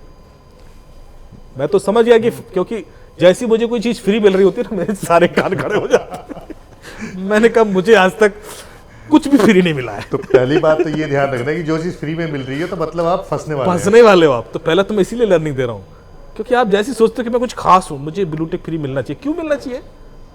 हो कौन तुम? भाई समझ रहे हो ना, आप जैसे अपने को खास समझने लगते हो ना कि ये वीआईपी हो आप, तो गड़बड़ पर फंसोगे उसमें, वीआईपी सिंड्रोम से बाहर निकल रहा हो। तो मैंने कहा यार ये मेरे लिए तो नहीं हो सकती। तो मैंने इन्वेस्टिगेशन जब किया, मैं, लेकिन ठीक है वो लिंक देख के समझ में आ जाएगा कि ये तो फिशिंग लिंक है और ये तो आगे जाके आपको फेसबुक आपका हैक करने वाली है। लेकिन मुझे इन्वेस्टिगेशन नहीं करना था कि फेसबुक से ईमेल क्यों आई। तो मैंने पूरा जांच किया तो पता पड़ा कि फेसबुक का एक फीचर है और अभी तक फेसबुक ने फिक्स नहीं किया है। अच्छा। ये अभी भी हो रहा है। हाँ, हम आपके पॉडकास्ट के माध्यम से फेसबुक को भी बता रहे हैं कि कर लो इसको फिक्स, वरना अभी हजारों हैक होंगे, हो ही रहे होंगे, क्या करें। जिसका हैक होता है वो सोचता है कि पुलिस के पास जाएंगे फिक्स हो जाएगा। तो मतलब ये फेसबुक का ग्लिच है जिसकी वजह से लोग हैक हो रहे हैं। बिल्कुल, फेसबुक का इतना सीरियस ग्लिच है, आपको फेसबुक से ही ईमेल आएगी, बड़ी खतरनाक है। और ग्लिच क्यों है बता देता हूँ। आप जब एक फेसबुक पर पेज क्रिएट करते हैं और उस पर आप किसी को एज ए कोलैबोरेटर ज्वाइन कराना चाहते हैं, तो उसमें उसका ईमेल आईडी डालिए तो उसको एक ईमेल जाती है और वो ईमेल फेसबुक से ही जाती है। और उस ईमेल में लिखा होता है कि you are invited to join this Facebook page. ठीक है। करेक्ट। और बाकी चीजें होती हैं उसका जो। तो अब क्रिमिनल क्या करता है, वो एक फेसबुक पेज बनाता है, उसका नाम रखता है वेरीफाइड बैच। आप समझे, या ब्लू टिक बैच, या गेट वेरीफाइड बैच, ये फेसबुक का पेज का नाम है। ठीक है। और उस पेज के आगे एक यूआरएल भी लगा देगा, उस पेज के नाम में ही यूआरएल हो गया, वो अलाउ कर देता है फेसबुक। अब क्यों कर रहा है मुझे नहीं पता। तो जैसे ही आप उस पेज के लिए, आपको मैं एज ए कोलैब इनवाइट करूं तो आपको ईमेल आएगी, उस ईमेल में लिखा होगा कि you are invited to join actually this page, और उस पेज पे लिखा है, पेज का नाम है get verified badge an URL. और वो जो पेज का नाम है वो पूरी ईमेल में हर जगह होता है, जहां जहां पेज का नाम मेंशन होगा वो पूरा होगा, gate verified batch, gate verified. तो अल्टीमेटली आप वो लिंक क्लिक कर देते हो, वो लिंक क्लिक करते हो तो एक फेसबुक का लॉगिन पेज खुल जाता है, जिसमें आपसे लॉगिन पासवर्ड मांगा जाता है, ओटीपी भी मांगा जाता है। आप ओटीपी भी डाल देते हो कि आपको तो बिल्कुल वेरीफाइड बैच के लिए सिलेक्ट किया गया है, आप तो स्पेशल हैं, तो आप सब कुछ अलाउ करते हो। और फिर थोड़ी देर बाद आपका हैक हो जाता है, फिर आप मुझे रोते हुए फ़ोन करते हो, सर मेरे 5 मिलियन फॉलोवर थे, 10 मिलियन फॉलोवर थे, सर मैं उड़ गया। तो मैंने कहा यार अब इसमें आप कहो कि सलाह दे दीजिए कि कैसे बचें। ये कहानी जिसको सुन ली ना वो खुद बच लेगा। उसको सिर्फ प्रॉब्लम बताने की जरूरत थी। मतलब कि फेसबुक पे ही भरोसा नहीं करना है, वरना वहां से भी हैक हो जाओगे आप। किसी पे नहीं सर, भरोसा तो आजकल बहुत महंगी चीज़ हो गया है। एक एनएम ऐप आई 3 साल पहले, ANOM। अच्छा। एनोनिमस से एनएम बनाया, डार्क वेब पर प्रमोट होना शुरू हुई, सारे क्रिमिनल यूज़ करना शुरू कर दिए। चैट ऐप थी, उसमें यह था कि आप सरकार भी नहीं सुन सकती, end to end encrypted, high level encryption है, व्हाट्सएप से भी ज़्यादा सिक्योर है, कोई हैक ही नहीं कर सकता, कुछ नहीं हो सकता उसका। मतलब ऐसा वाला प्रमोशन हुआ उसका डार्क वेब पे कि हर क्रिमिनल, हर स्मार्ट जर्नलिस्ट एनएम ऐप पे। और मुझे भी, सर एनएम पे आ जाइए। ठीक है भाई। फिर क्या हुआ, 2 साल पहले FBI ने 8 कंट्रीज में रेड डाली एक साथ और $16 बिलियन के एसेट कॉन्फिस्केट किए। लग्जरी गाड़ियाँ, बिटकॉइन, ड्रग, आर्म्स, एम्युनिशंस, घर, बहुत कुछ, करेंसी फरेंसी, सब $16 बिलियन। पता क्यों? एनएम ऐप FBI ने बनाई थी। उनको एक बंदा मिला डार्क वेब पे, उसको उन्होंने कूटा उल्टा टांग के, उससे कहा गेम को थोड़ा बड़ा बनाते हैं। ठीक है, तो उससे कहा कि भाई ये हमारी ऐप है, इसको प्रमोट करो। वो उसने, अब चूंकि उसको क्रेडिबल था बंदा, उसका जो हैंडल था वो लोग उस पर ट्रस्ट करते थे, बहुत टाइम से ड्रग व्रग बेचता था, तो उसने एनएम ऐप प्रमोट करनी शुरू कर दिया, तो बाकी लोगों ने प्रमोट शुरू कर दिया। जब सारी दुनिया में लोग यूज़ करने लगे तो FBI ने धप्पा कर दिया। तो ट्रस्ट तो बहुत महंगी चीज है सर। ठीक है, तो बिल्कुल आप ऐसी बात बता रहे हैं जैसे कहते हैं कि एप्पल फ़ोन है जो फेस टाइम और जो आई मैसेज है वो CIA इस्तेमाल करती है। मैं अब जितना हमने अनुभव बता दिया है, अब ये लोग समझ ही जाएंगे कि यदि आप ये बोल रहे हो तो इसमें रत्ती मात्र भी झूठ नहीं है। आपको आप जब एनएम पे भरोसा नहीं कर सकते तो आईफोन पे करोगे। पहले मैं आपको एक खेल बताता हूँ। 2019 में जब मैं आपके संग में बैठा था तो आपने एक एप्लीकेशन का नाम लिया था पेगासस। पेगासस आपके फोन में कैसे इंस्टॉल होता था? मिस कॉल आती थी व्हाट्सएप, है ना? व्हाट्सएप पे एक मिस कॉल आएगी। बिल्कुल। अब मिस कॉल को आप कैसे रोक लोगे? बिल्कुल सही, नहीं रोक सकते, वो तो आएगी, वो तो आके रहेगी। यदि आपके फोन में व्हाट्सएप है तो मिस कॉल तो आके रहेगी। आपको व्हाट्सएप कैसे दिया गया? Most secure, end to encrypted, कोई नहीं झांक सकता, देख नहीं सकता, डिक्रिप्ट नहीं कर सकता, ये वो सारी कहानी सुनाएगी, और व्हाट्सएप यूज किया। आईफोन आपको कैसे बेचा गया? मोस्ट सिक्योर, कोई गवर्नमेंट नहीं देख सकती, क्रैक नहीं कर सकती, इसके लिए हम 3 गुना दाम लेंगे और ये भी करेंगे। और अरे भाई ये भी सिक्योर है, ये भी सिक्योर है, इस पर मिस कॉल आती है और ये हैक हो जाता है। व्हाट्सएप हैक नहीं हो रहा, पूरा फोन हैक हो रहा है। और अरे भाई, और वो भी सबसे सिक्योर फोन। इसी की तो बात कर रहा हूं मैं कि ये भी सिक्योर है, ये भी सिक्योर है। मैं तो यही बोला गया, और इस पर मिस कॉल आ रही है। वो नॉर्मल कॉल नहीं आती थी, वो व्हाट्सएप पे मिस कॉल। हाँ बिल्कुल। तो आप जो बोला अभी उस पर मैं क्यों भरोसा ना करूं? ये मुझे इसलिए याद आया कि मैं बड़े सीनियर ऑफिसर से मिला था जो TRAI के थे, ठीक है? उन्होंने कहा कि हर चीज़ हैक हो रही है। अब आप सोचिए, वो TRAI के बड़े सीनियर ऑफिसर है, मतलब, और वो बता रहे हैं कि आपका व्हाट्सएप से लेकर के, आपका आई मैसेज से लेकर के, फेस टाइम से लेकर के, आप किसी चीज़ पे कर रहे हैं, आप हर चीज़ हैक हो रही है। पर आप उतने महत्वपूर्ण होने भी चाहिए। मैं आपसे कह रहा हूँ ना कि कोई भी ऐसी चीज़, ऐसा नहीं कि ये जो हैकिंग है, पेगासस आप और हमारे लिए नहीं है। हाँ, बिल्कुल सही बात है, बड़ा महंगा सॉफ्टवेयर है वो। महंगा सॉफ्टवेयर है। पेगासस के से 140 करोड़ हिंदुस्तानियों को चिंतित होने की ज़रूरत नहीं है। कुछ को होने की ज़रूरत है। वो कुछ गलत कर रहे हैं तो है। यदि आप पाप करोगे तो पाप के भागी बनोगे। उसके लिए आपको नहीं मैं पाप भी करूंगा। इस दुनिया में सारे पापी हैं। जिनका पाप दिख गया तो वही तो डरेंगे। तो सवाल ये है कि आपकी वैल्यू इतनी होनी चाहिए कि सामने वाला 5-6 करोड़ खर्चा कर दे आपको हैक करने के लिए, तब तो करेगा। बिल्कुल सही बात है। ऐसे कितने लोग हैं हिंदुस्तान में जिनके लिए 5-6 करोड़ खर्चा किया जा सकता है? क्योंकि 1% लोग तो इनकम टैक्स देते हैं। ऐसी कुछ है डेटा, उससे भी कम लोग होंगे ना। तो आप समझ लीजिए किनको खतरा है, बाकियों को तो नहीं है। तो आप बाकी आराम से सोचिए, आपको फर्क ही नहीं पड़ता। किसी को इंटरेस्ट नहीं है आपके फ़ोन में आप क्या कर रहे हो। मैं इसलिए बता रहा हूँ कि लोग डर जाते हैं कि सर मुझे कॉल आया था। क्रिमिनल उसका फ़ायदा उठाते हैं ना कि सर आप फ़ोन में कुछ रात को देख रहे थे और हमने आपको देखते हुए वीडियो बना लिया है, और ये ट्राई की फ़ोन है, और ये भी साइबर सेल का फ़ोन है। लोग डर जाते हैं और पैसा दीजिए वरना अभी नोटिस भेजा जाएगा और आपको जेल हो जाएगी, और बेचारे दे भी देते। तो पहले तो मैं उनको कॉन्फिडेंस दे दूं कि आपका ऐसे फ़ोन कोई नहीं देखता, कोई सरकार वैसे नहीं देखती, और कोई इंटरेस्ट भी नहीं है किसी को। हाँ, और इस तरह की चीज़ें 140 करोड़ लोगों की देख के भी कुछ हासिल नहीं किया जा सकता। मतलब कोई बैठ के 24 घंटे सुनेगा तो ना आपको कि भाई इस बंदे ने देश के खिलाफ क्या किया, ऐसे नहीं होता। इसके लिए बहुत ज़्यादा पहले इंटेल चाहिए होती है, और जब वो इंटेल होती है, पुख्ता इंटेल होती है, तभी जाके कोई ऐसा कदम उठाया जाए कि अब हमारे पास कोई दूसरा तरीका नहीं बचा है इस व्यक्ति की रियल इंटेंशन जानने का जो देश के खिलाफ है, तभी ऐसा कुछ किया जाएगा, अदरवाइज नहीं।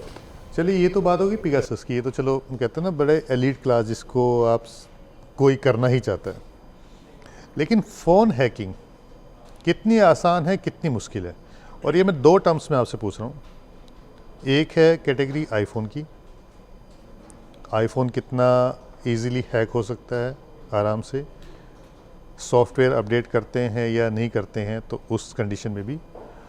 और दूसरा जो एंड्रॉयड फ़ोन है, अब एंड्रॉयड फ़ोन में भी अलग अलग कैटेगरीज़ हैं। मैं आपको सारी कैटेगरीज़ में लेके चलता हूँ। जैसे हाई एंड भी एंड्रॉयड फ़ोन है, उसके अलावा वो चाइनीज़ जो कंपनीज़ हैं जो अपना एंड्रॉयड फ़ोन बना रही हैं, जिसके बारे में सरकार ने बैन भी कर दिया था कि यहाँ से पूरा पूरा जो डेटा है वो आपके सीधा चाइना में जा रहा है। मतलब आपने यहाँ पे फ़ोन में कुछ भी इंस्टॉल किया, सीधे चाइना में जा रहा है। तो फ़ोन हैकिंग, दोनों फ़ोन के बारे में आप बताइए। पहले तो मैं ज़रा फ़ोन हैकिंग को सिंप्लीफाई करूं। लोग सोचते हैं कि फ़ोन हैकिंग का मतलब है कि किसी ने कोई रिमोटली आपके फ़ोन में इंस्टॉल कर दिया और अब वो कंट्रोल भी कर पा रहा है, देख भी पा रहा है, सुन भी पा रहा है, सब कुछ कर रहा है। ये सिर्फ 100 में से एक तरीका है फ़ोन हैक करने का।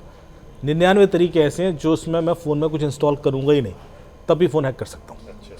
या मैं डेटा चुरा सकता हूँ, या मैं कुछ ऐसा कर सकता हूँ जिससे आपको परेशानी हो जाए। नॉर्मली हैकिंग के 3 ऑब्जेक्टिव होते हैं, जिसको बोलते हैं हम CIA tries. CIA confidentiality, integrity और अवेलेबिलिटी। कॉन्फिडेंशियलिटी ब्रीच करने का मतलब है मैं आपके डिवाइस में, सर्वर में, फ़ोन में, लैपटॉप में घुसूँ और कुछ डेटा चुरा लूँ। डेटा चुराने के, डेटा लीक करने के बहुत सारे तरीके हैं। दूसरा होता है इंटीग्रिटी ब्रीच, कि मैं आपके डिवाइस, फ़ोन, लैपटॉप उसमें घुसूँ और डेटा चेंज कर दूँ। इसको बोलते हैं इंटीग्रिटी ब्रीच।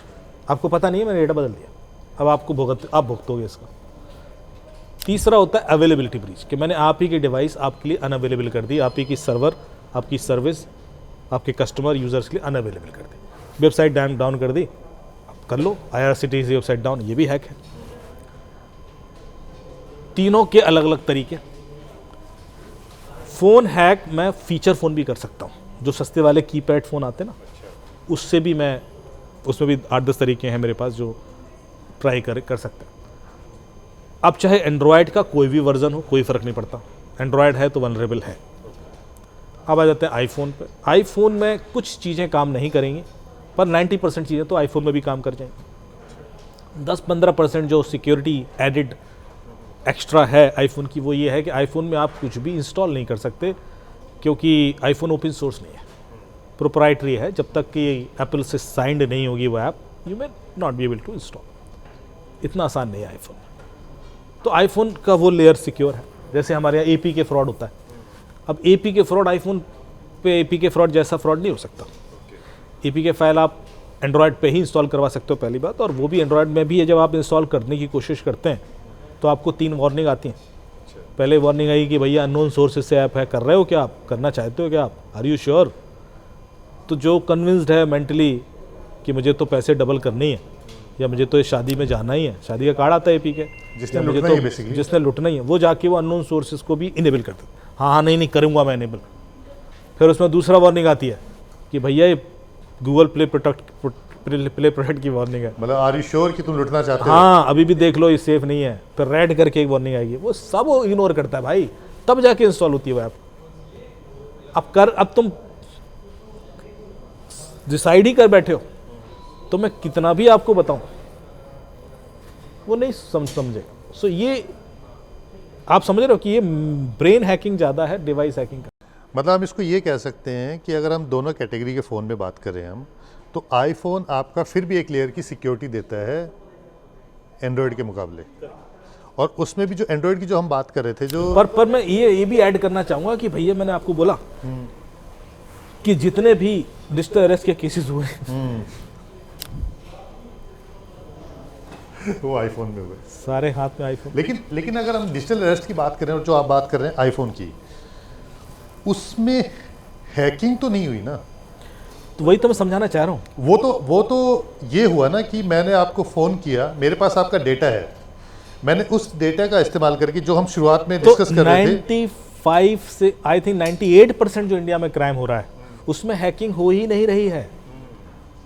सवाल वही कह रहा हूं मैं, इसलिए आपका जो सवाल है, बिकॉज लोग जब फ्रॉड होता है तो फ़ोन हैकिंग पे सीधे सोचने लगते हैं। 98% टाइम फ़ोन हैक नहीं है। किसी को इतनी नॉलेज नहीं कि आपका फ़ोन हैक कर ले, कोई इतना एक्सपर्ट नहीं है, वो आपको हैक कर रहा है और आप कन्विंस हो रहे हो। अब आप नहीं, लेकिन हम इसमें ये तो कह सकते हैं ना कि वो आपको हैक करके, आपका डेटा इस्तेमाल करके आपको डिजिटल अरेस्ट कर रहा है। नहीं, वो तो डेटा तो अलग अलग सोर्सेज से गया था। जैसे मैं इसमें डिवाइस हैक आपकी नहीं हुई थी, वो तो ऐसा भी हो सकता है कि आपकी गलती ना हो, जैसा आपने मुझे कहा कि आपके फ़ोन के एसएमएस तक रीड किए जाते हैं, एंड्रॉयड फ़ोन में वो सारे एक्सेस लेता है। अगर आप एक्सेस नहीं देंगे तो वो ऐप काम करना बंद कर देगी, ठीक है। लेकिन आईफोन का जो एसएमएस है, क्या वो भी जो डेटा ब्रीच सेंटर है, जो हमारा जो सोर्स कहें हम, तो वो रीड कर रहे हैं? दिया आपने एप्लीकेशन को एक्सेस दिया है तो पड़ेगी, चाहे वो आईफोन हो चाहे अगर एक्सेस दिया है तो हाँ, मतलब वही सबसे पहले सावधानी ये बरतने की तो जरूरत अपने है। आप तो एंड्रॉयड में भी नहीं पड़ता। नहीं, एंड्रॉयड में मैंने ये देखा है कि आप कोई एप्लीकेशन डाउनलोड करते हैं तो वो आपके सारे एक्सेस ले लेती है, वरना वो काम करना बंद कर देती है। नहीं, ऐसा नहीं, ऐसा नहीं है। आप एक्सेस डिसेबल भी कर सकते हैं। अच्छा, हाँ, आज अभी तो 3 ऑप्शन आते हैं एंड्रॉयड में, okay allow, don't allow, allow only when in use. Okay, तो आप सेटिंग्स में जाएं, पर आपकी बात ये इसलिए सही है क्योंकि डिफ़ॉल्ट सब इनेबल होते हैं, हाँ, डिफ़ॉल्ट सब अलाउ कर देता है वो। जो आप इंस्टॉल कर रहे हैं उस समय सबको अलाउ करवाएं, क्योंकि ये मेरा और सवाल उसके बाद आप चेंज नहीं करते। ये सवाल मेरा इसलिए भी ज़रूरी हो जाता है क्योंकि आपने देखा होगा कि कुछ दिन पहले चाइनीज़ लोन ऐप एप्लीकेशंस आनी शुरू हुई थी, ठीक है। अब उस लोन ऐप के ज़रिए क्या कर रहे थे कि आपके एंड्रॉयड फ़ोन में यूज़ हो रहा था, ज़्यादातर जो हमने स्टडी किया था तो उसमें एंड्रॉयड फ़ोन यूज़र्स थे। वो लोन ऐप के ज़रिए लोन ले लिया, आपके फुल एक्सेस है आपका कॉन्टैक्ट लिस्ट का, आपकी फ़ोटोज़ का, आपके एसएमएस का। उसके बाद बहुत सारे ऐसे केसेस हुए कि आपका वो मल्टीपल, एक तो उन्होंने बढ़ा दिया, जो इंटरेस्ट है वो इतना बढ़ा दिया कि आदमी पे ही नहीं कर सकता था। फिर क्या करना शुरू किया, उन्होंने धमकी देना शुरू कर दिया कि हम आपकी जानकारों को आपकी फ़ोटोज़ भेज देंगे, ऐसी मोट फ़ोटो भेज देंगे। तो नेचुरली वो डेटा है वो आपके फ़ोन से ही लीक किया गया होगा। आप जब लोन ऐप्स इंस्टॉल करते थे तो आपको पता प्ले स्टोर से इंस्टॉल करते थे। हमारे यहाँ एक गाइडलाइन है कि आप ऐप कभी भी अननोन सोर्सेज से इंस्टॉल ना कीजिए, लिंक से या क्यूआर कोड से या एपीके फाइल, हमेशा प्ले स्टोर से इंस्टॉल कीजिए। तो जितने लोन फ्रॉड के केसेस हुए सारे लोगों ने प्ले स्टोर से ही ऐप इंस्टॉल की थी। तो पहले तो ये गाइडलाइन फेल हो गई कि भी प्ले स्टोर से इंस्टॉल करके भी लूट सकते हो। बिल्कुल। तो ये लर्निंग है बिल्कुल कि प्ले स्टोर पर भी ऐसी ऐप्स पड़ी हैं जो आपको लूटेंगी। अब आपको खुद ही बचना है, प्ले स्टोर पर भरोसा नहीं कर सकते, क्योंकि जब तक सरकार प्ले स्टोर से हटवाएगी तब तक लोग लूट चुके होते हैं। अब ये ऐप जो आप इंस्टॉल करते थे ये थी ही लूटने के लिए, ये कोई लोन ऐप थी ही नहीं। बिल्कुल। ये बनाई इसलिए गई थी कि लोन ऐप्स के फेस को यूज करके ये आपको लूट सके। लोन ऐप तो एक भेड़िए की खाल थी, ऐसा वाला मामला। अब आपका कैमरा और माइक्रोफोन और पिक्चर का एक्सेस ले लेती थी, कॉन्टैक्ट लिस्ट और पिक्चर्स, ये दो बड़ी खतरनाक चीज होती है। सारी कॉन्टैक्ट लिस्ट उनको पहुंच गई जैसे आपने इंस्टॉल किया, और आपकी सारी पिक्चर पहुंच गई। उसको पता है आपके रिश्तेदार कौन है, क्लोज बॉस कौन है, कलीग कौन है। फिर उसने आपके पिक्चर्स को बनाया मॉर्फ पिक्चर्स, नंगी पुंगी पिक्चर बनाई और आप ही के रिश्तेदारों को भेजना शुरू कर दिया विद गाली गलौज, किसने लोन लिया है, इस बंदे का बदमाश है, ऐसा वैसा करके। अब आप अपना, क्योंकि हमारे यहाँ इज्जत बहुत बड़ी चीज़ है, जैसे आपको कोई टारगेट करता है आप कॉन्शियस हो जाते हो, पैसा भी देना शुरू कर देते थे। लोगों ने सुसाइड भी किया, कुछ फैमिलीज ने सुसाइड किया। सोचिए कि एक ऐप इंस्टॉलेशन इतना भारी पड़ सकता है आपके, यदि वो आपकी इस तरह का डेटा ले ले। अब आप अपने फ़ोन में जाइए और देखिए कितनी ऐप होंगी जो आपका कॉन्टैक्ट लिस्ट और पिक्चर्स उठा के बैठी, वो सब ये गड़बड़ कर सकती है। वो शायद इसलिए नहीं करनी क्योंकि उनमें अभी एथिक्स है, वो गलत हाथों में डेटा नहीं पहुंचा, पर यदि किसी ने ऐप ही इसलिए बनाई है कि वो उसका इस्तेमाल ऐसे ही करना चाहता है तो करेगा। और आपको ये खुद देखना होगा कि भाई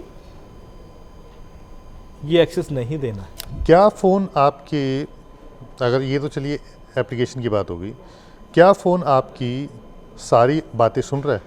अगर हम बैठे हैं इस समय हम बात कर रहे हैं, चाहे वो आईफोन हो चाहे एंड्रॉयड हो, क्या फ़ोन आपकी बातें सुन रहा है? 24 घंटे 365 दिन। और सिर्फ फ़ोन नहीं सुन रहे हैं, फ़ोन के अंदर बहुत सारी ऐप्स हैं जो 24 घंटे सुन रही हैं। तो एक तो फ़ोन का मैन्युफैक्चर, उसके पास डेटा जा रहा है।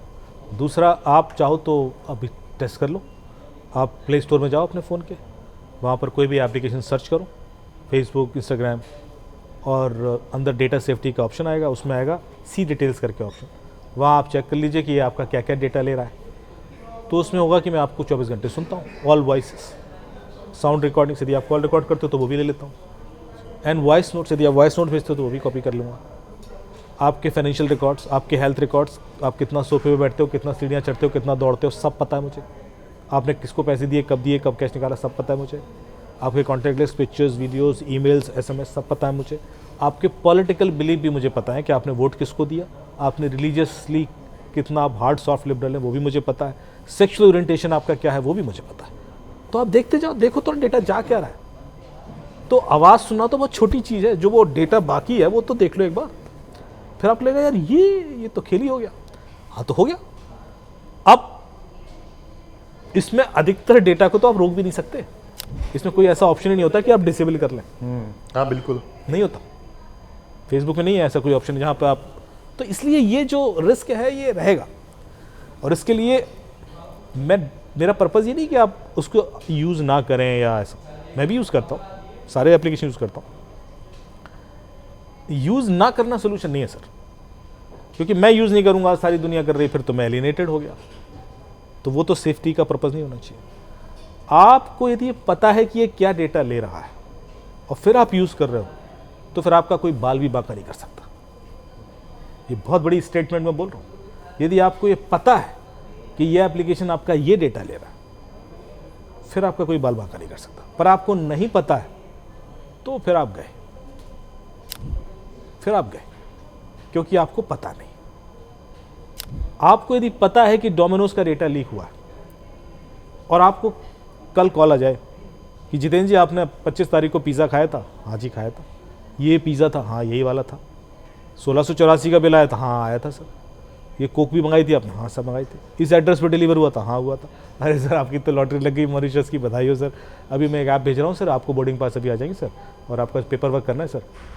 तो आप भरोसा कर लोगे, क्योंकि आपको लगेगा इतना डिटेल किसको पता। ये बिल्कुल ऐसे ही हो गया जैसे हम कोई बात कर रहे हैं, कहीं घूमने जाना है, पता लगा थोड़ी देर में आपके जीमेल के ऊपर आपका वो वहाँ के घूमने जाने वाला लिंक आकर बैठ गया। तो अब आपको यदि पता है कि डोमिनोज का डेटा हैक हुआ है, तो फिर इस फोन पर भरोसा करोगे आप? फिर नहीं करोगे। आपको नहीं पता तो आप जरा से चीज पे भी भरोसा कर लोगे। मैंने आपको इतना ही बता दिया कि सर आप उस दिन रेडिसन में थे, आप तड़ से भरोसा कर लोगे। पर यदि आपको पता है कि आपकी लोकेशन तो 25 एप्लीकेशन के पास है, तो आप नहीं करोगे। सर आगे बताइए। इस बात से कोई फर्क नहीं पड़ता कि मेरी लोकेशन आपको पता है, that can not be a reason to build trust. समझ रहे हैं? ये चीज इंपॉर्टेंट। आपको पता है इस दुनिया में ना जितने भी रिलीजन है वो टाइम और स्पेस में ट्रैवल करते हैं। Time space. कुछ बोलते हैं कि ईश्वर से आप अभी नहीं मिल सकते या खुदा से अभी नहीं मिल सकते, आप जब मर जाएंगे तो मिल लेना। तो जब आप मर जाओगे तो उसके बाद एक रेस्ट इन पीस का पत्थर लगेगा और उसके बाद you are allowed to meet. तो आपको टाइम में ट्रैवल करना है, not now but you have to travel in time and then you can meet. Correct. दूसरा एक लॉजिक है, यहां नहीं मिल सकते वहां मिल लेना। मतलब 7वां 8वां 9वें खाने पे जाओगे, इवॉल्व करना है आपको स्पेस में, तो आपको स्पेस में ट्रैवल करना है, तब जाके मिलना। करेक्ट। फिर आप पढ़ते हो क्वांटम फिजिक्स, फिर आप पढ़ते हो मांडूक्य उपनिषद, छांदोग्य उपनिषद। मांडूक्य उपनिषद कहता है कि टाइम और स्पेस तो होते ही नहीं, समय और प्रकृति है ही नहीं। तो फिर हमारी जर्नी टाइम और स्पेस में नहीं हो सकती। करेक्ट। तो फिर हमारी जर्नी है क्या? यदि भारतीय दर्शन और वेदों को आप गौर से पढ़ो तो जो कंक्लूजन है वो क्या है? भारतीय दर्शन कहता है कि हमारी जर्नी है नहीं जानने से लेकर जानने तक। अभी मैं नहीं जानता हूं, अब मैं जानता हूं, और जैसे ही मैं जानता हूं पर्दा गिरा, खेल खत्म। फिर थोड़े ना कोई मुझे काम क्रोध लोभ मोह भयंकर परेशान करेगा। जब मैंने जान ही गया कि दुनिया माया है, फिर काम क्रोध लोभ मोह परेशान करेगा मुझे? फिर कोई कैसे फंसाएगा?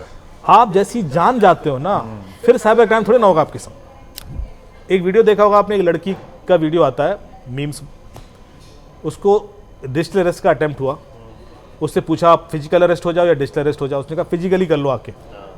तो पुलिस वाला गाड़ी लेके निकला, सायरन बज रहा है, मैं आ रहा हूँ अरेस्ट करने, बस पहुंचने वाला हूँ, अभी पहुंच जाऊंगा और फिजिकली अरेस्ट करने वाले हैं हम आपको, अभी भी सोच लीजिए। वो कह रही हाँ आ जाओ, किस रास्ते से आ रहे हो? तो बोला फलाने रास्ते से आ रहा हूँ, चौराहे से। बोले हाँ, उस चौराहे के साथ में ना एक मोमो की दुकान है, 2 प्लेट मोमो भी लेते हैं। देखा होगा आपने। यही अटैक वेक्टर था, 22 करोड़ गए। यही अटैक वेक्टर था, 15 करोड़ गए डॉक्टर दंपत्ति के। यही अटैक वेक्टर था, 7.5 करोड़ गए विश्व बिजनेसमैन के। यही अटैक वेक्टर हंसी उड़ा दिया। क्यों? यात्रा हो गई थी। यदि आपकी यात्रा हो गई तो आप सेफ है ना। आप जादूगर का जादू देखते हैं, उसने ऐसे चुटकी बजाई, हाथी गायब हो गया, आपका गूज बम्प आ गया। अरे हाथी कैसे गायब कर सकते हैं आदमी? ताजमहल गायब कर दिया। ओ, सारे इमोशंस केमिकल ड्राइव हो रहे हैं। फिर आपने यूट्यूब पे वीडियो देख लिया, यार ये तो मिरर का रिफ्लेक्शन था, क्या बेवकूफ बना रहा है यार। फिर आपने एक दूसरा जादू देखा, एक लड़की की गर्दन काटी और उठा के इधर रखी, लड़की फड़फड़ा रही है, पैर फड़फड़ा रहे हैं, उधर चेहरा, अरे यार ऐसे कैसे कर दिया।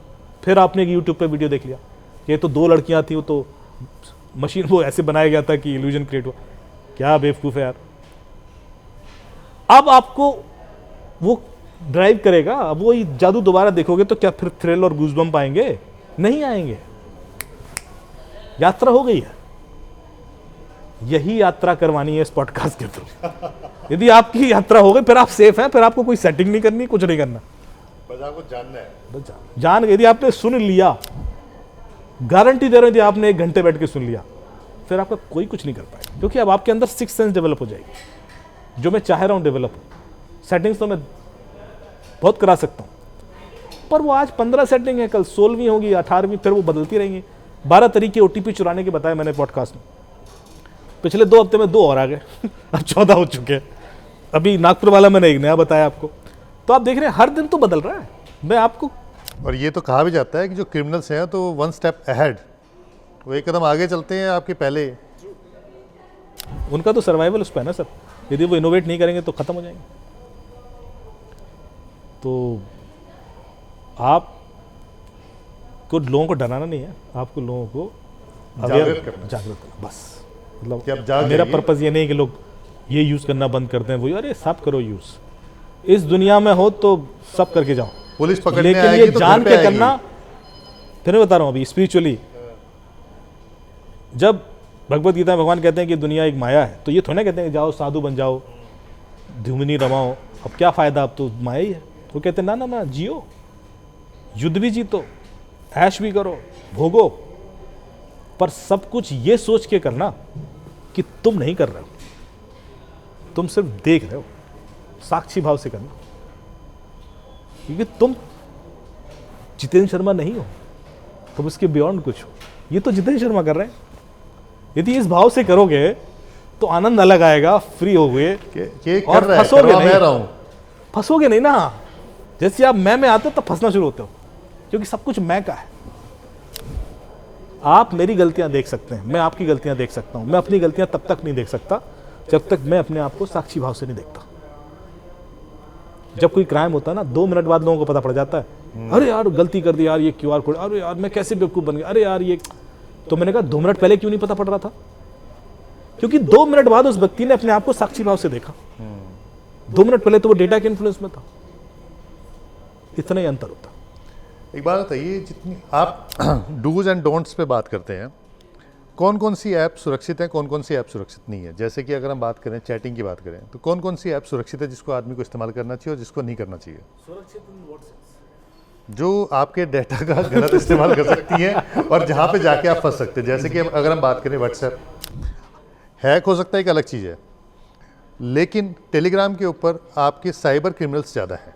तो मैं इस टर्म्स में आपसे समझना चाहता हूँ, जो खासकर हमारे दर्शकों के लिए, कि कहाँ पे, जैसे हमने स्नैपचैट की बात की, वो साइबर बुली का एक माध्यम, तो किस किस ऐप का इस्तेमाल करना चाहिए जो कि आपके लिए ज़रूरत है, जो कि आपको करना चाहिए अपनी ज़रूरत के हिसाब से, और किस किस से बचना चाहिए? देखिए, मैं बहुत ज़्यादा ऐप की क्लासिफिकेशन नहीं कर पाऊँगा, क्योंकि हर ऐप का एक यूज है। मैंने आपको बता दिया रिस्क क्या है। टेलीग्राम आजकल चैट ऐप है ही नहीं, टेलीग्राम है पायरेटेड डेटा सोर्सिंग ऐप। आपने 3 इडियट फिल्म देखनी है, टेलीग्राम पर डालिए, आपको HD क्वालिटी मिल जाएगी। या अभी कोई वेब सीरीज़ आई है, आप देख लो, मिल जाएगी, धुरंधर मिल जाएगी, सब पायरेटेड चल रहा है। तो उसका तो यूज़ ही वो है ना। टेलीग्राम पे चैट कौन कर रहा है? कोई नहीं कर रहा आज, पर टेलीग्राम बन गया एक पायरेटेड डेटा का हब।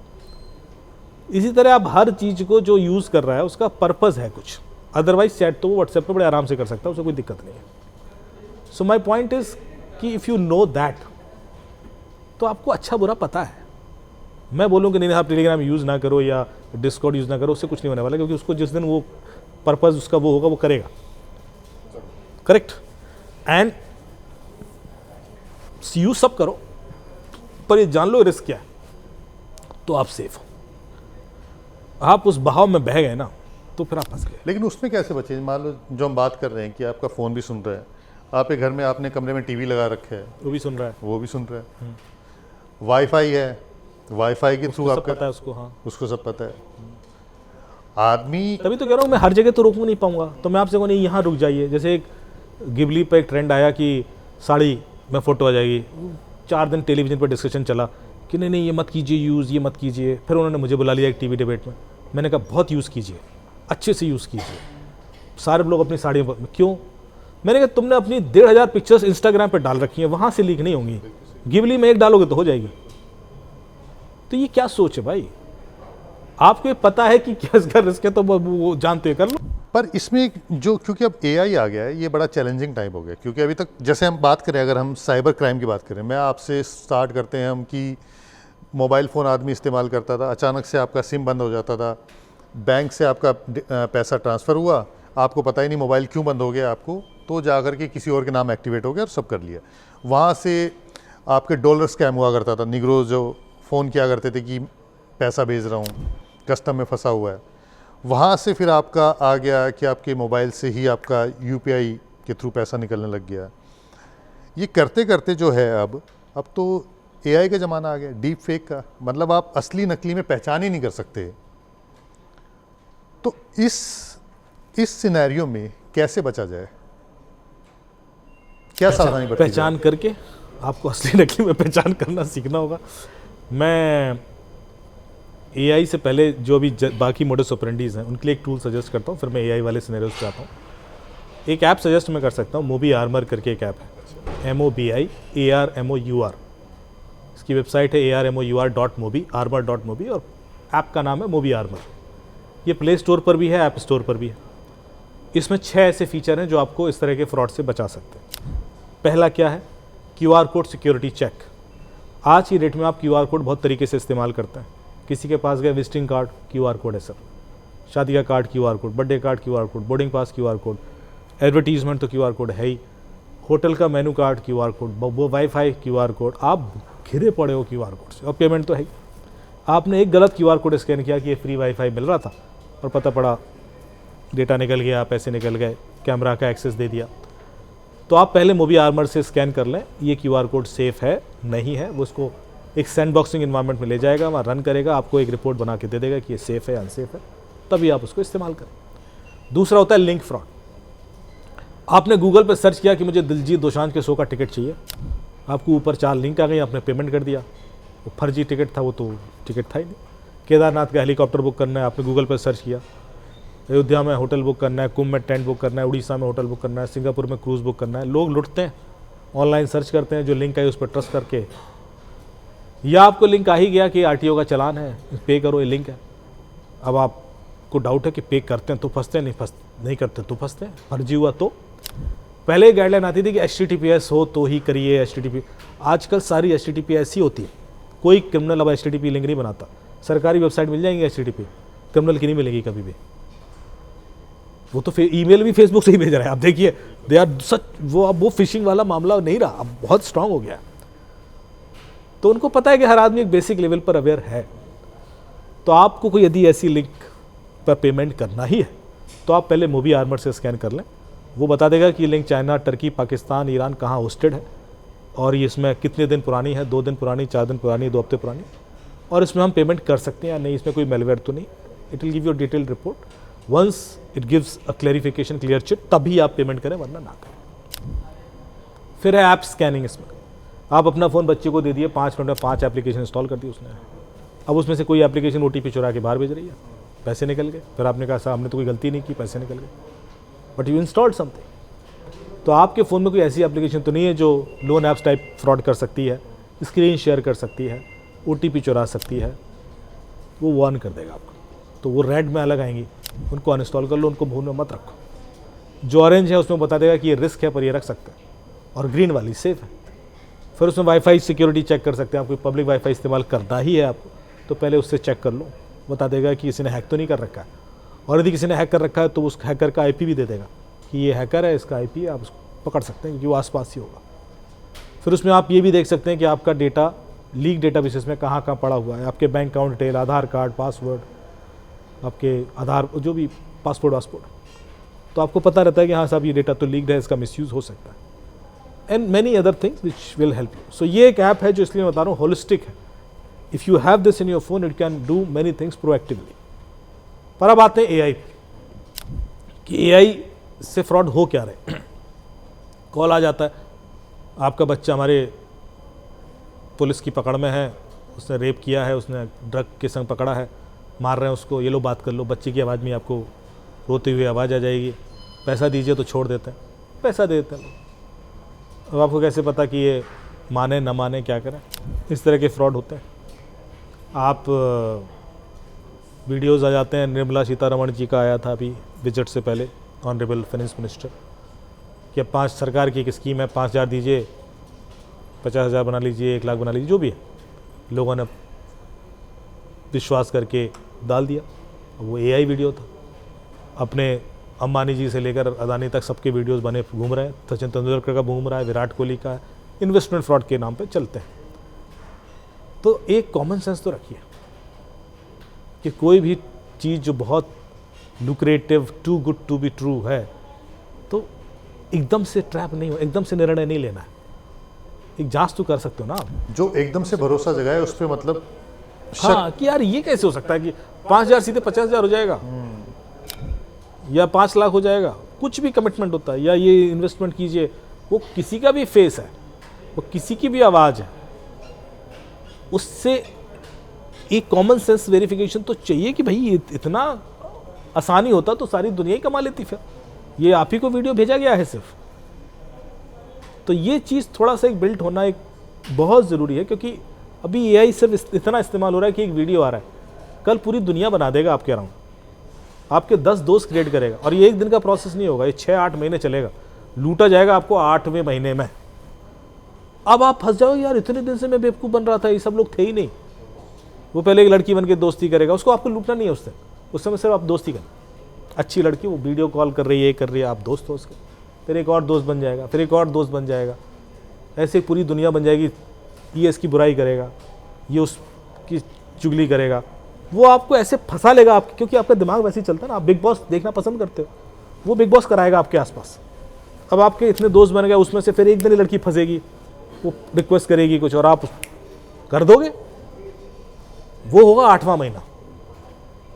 तो इतना लंबा भी चलता है। आप बहुत ट्रैवल करते हैं, अब अचानक एक व्हाट्सएप मैसेज आपके किसी कलीग को आ जाता है आपके प्रोफाइल पिक्चर से, और यूके का नंबर है या कहीं बाहर का नंबर, कि ये मेरा नया नंबर है, सेव कर लो, बस इतना, this is my new number, please save it. बहुत कई बार मैसेज आ जाते हैं, लोग सेव कर लेते हैं।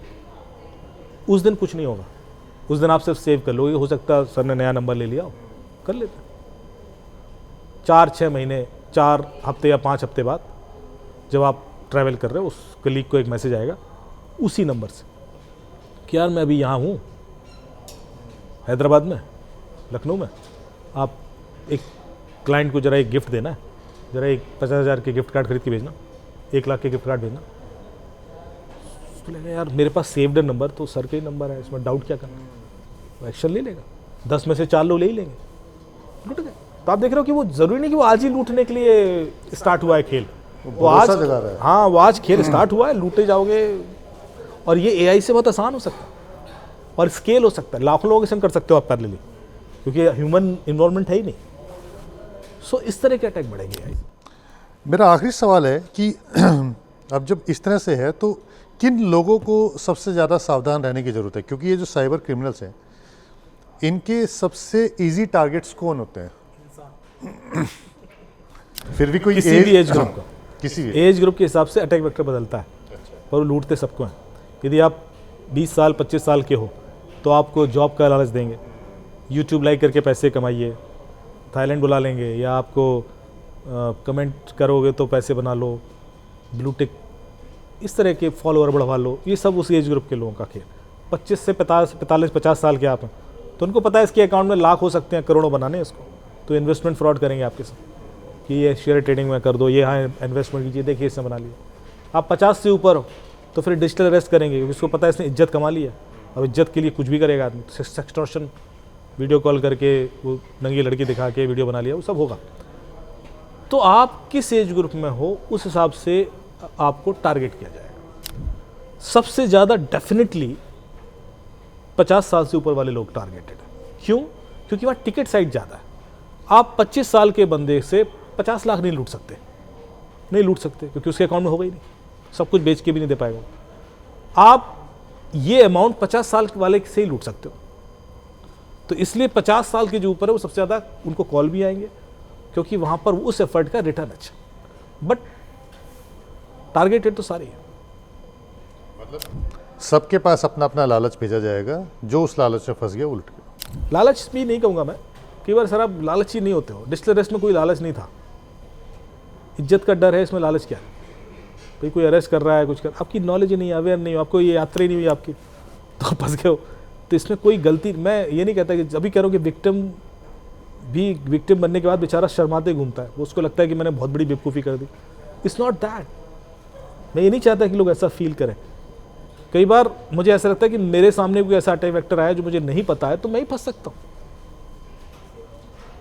तो पहले तो लोगों को इस माइंडसेट से बाहर निकालना है कि ऐसा नहीं है कि कोई लालची होता है, क्योंकि लोग सोचते हैं लालच यह होगा इसीलिए फंसे हो। बेचारा सोचता है इसमें लालच क्या है यार, मैं तो सिंपल गवर्नमेंट प्रोसेस फॉलो किया।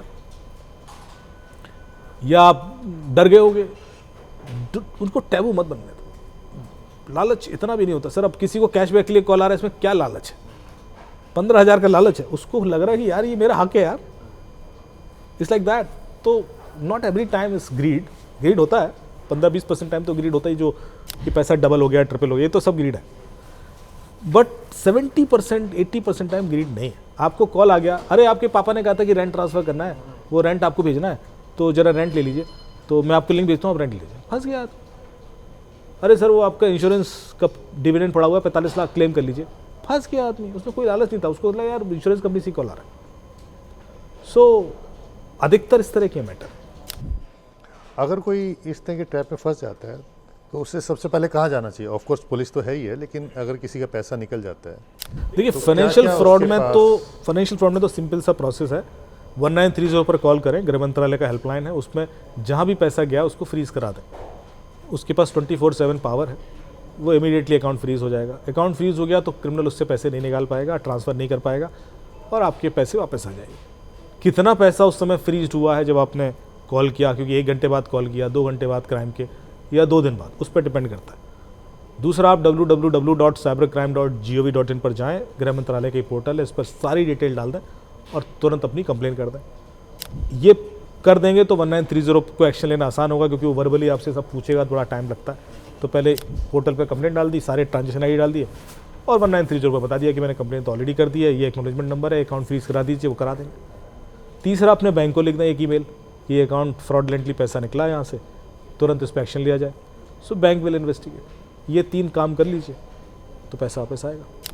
लेकिन क्या हर मामलों में तुरंत ही आदमी को रियलाइज हो जाता है कि वो लुट गया? नहीं होता सर, कई बार तो 2-2 महीने बाद, 3-3 महीने बाद पता पड़ा लोगों को। और कई बार तो क्राइम ही इतना लंबा चला है, 1.5 साल। जो जिस बंदे के 8 करोड़ गए, वो जो 55 करोड़ वाला, वो तो 1.5 साल से दिए जा रहा था। तो 1.5 साल बाद पता पड़ा ना, जब कोई सिचुएशन ऐसी आ। तो ऐसे मामले में क्या पॉसिबिलिटीज़ रहती है रिकवरी की? बहुत कम रिकवरी हो पाती है। देखिए, यदि आप बहुत लेट हो चुके हैं तो एक चांसेस ये है कि जिस अकाउंट में आपने पैसे दिए, उन अकाउंट से पैसा जिन अकाउंट में गया, उन अकाउंट में से कोई अभी भी एक्टिव है और उसमें किसी और फ्रॉड का पैसा आया है और आपने फ्रीज करा दिया, तो आपका पैसा वापस आ जाएगा। Thank you very much Amit ji. Thank you so much. Cyber के व्योमकेश बख्शी। थैंक यू तो सो उम्मीद मच। है कि अमित दुबे के इस साइबर पॉडकास्ट से आपको बहुत जानकारी मिली होगी, जिससे आप ये समझ पाए होंगे कि आपके लिए क्या जानना जरूरी है और कैसे बचना जरूरी है। Thank you sir.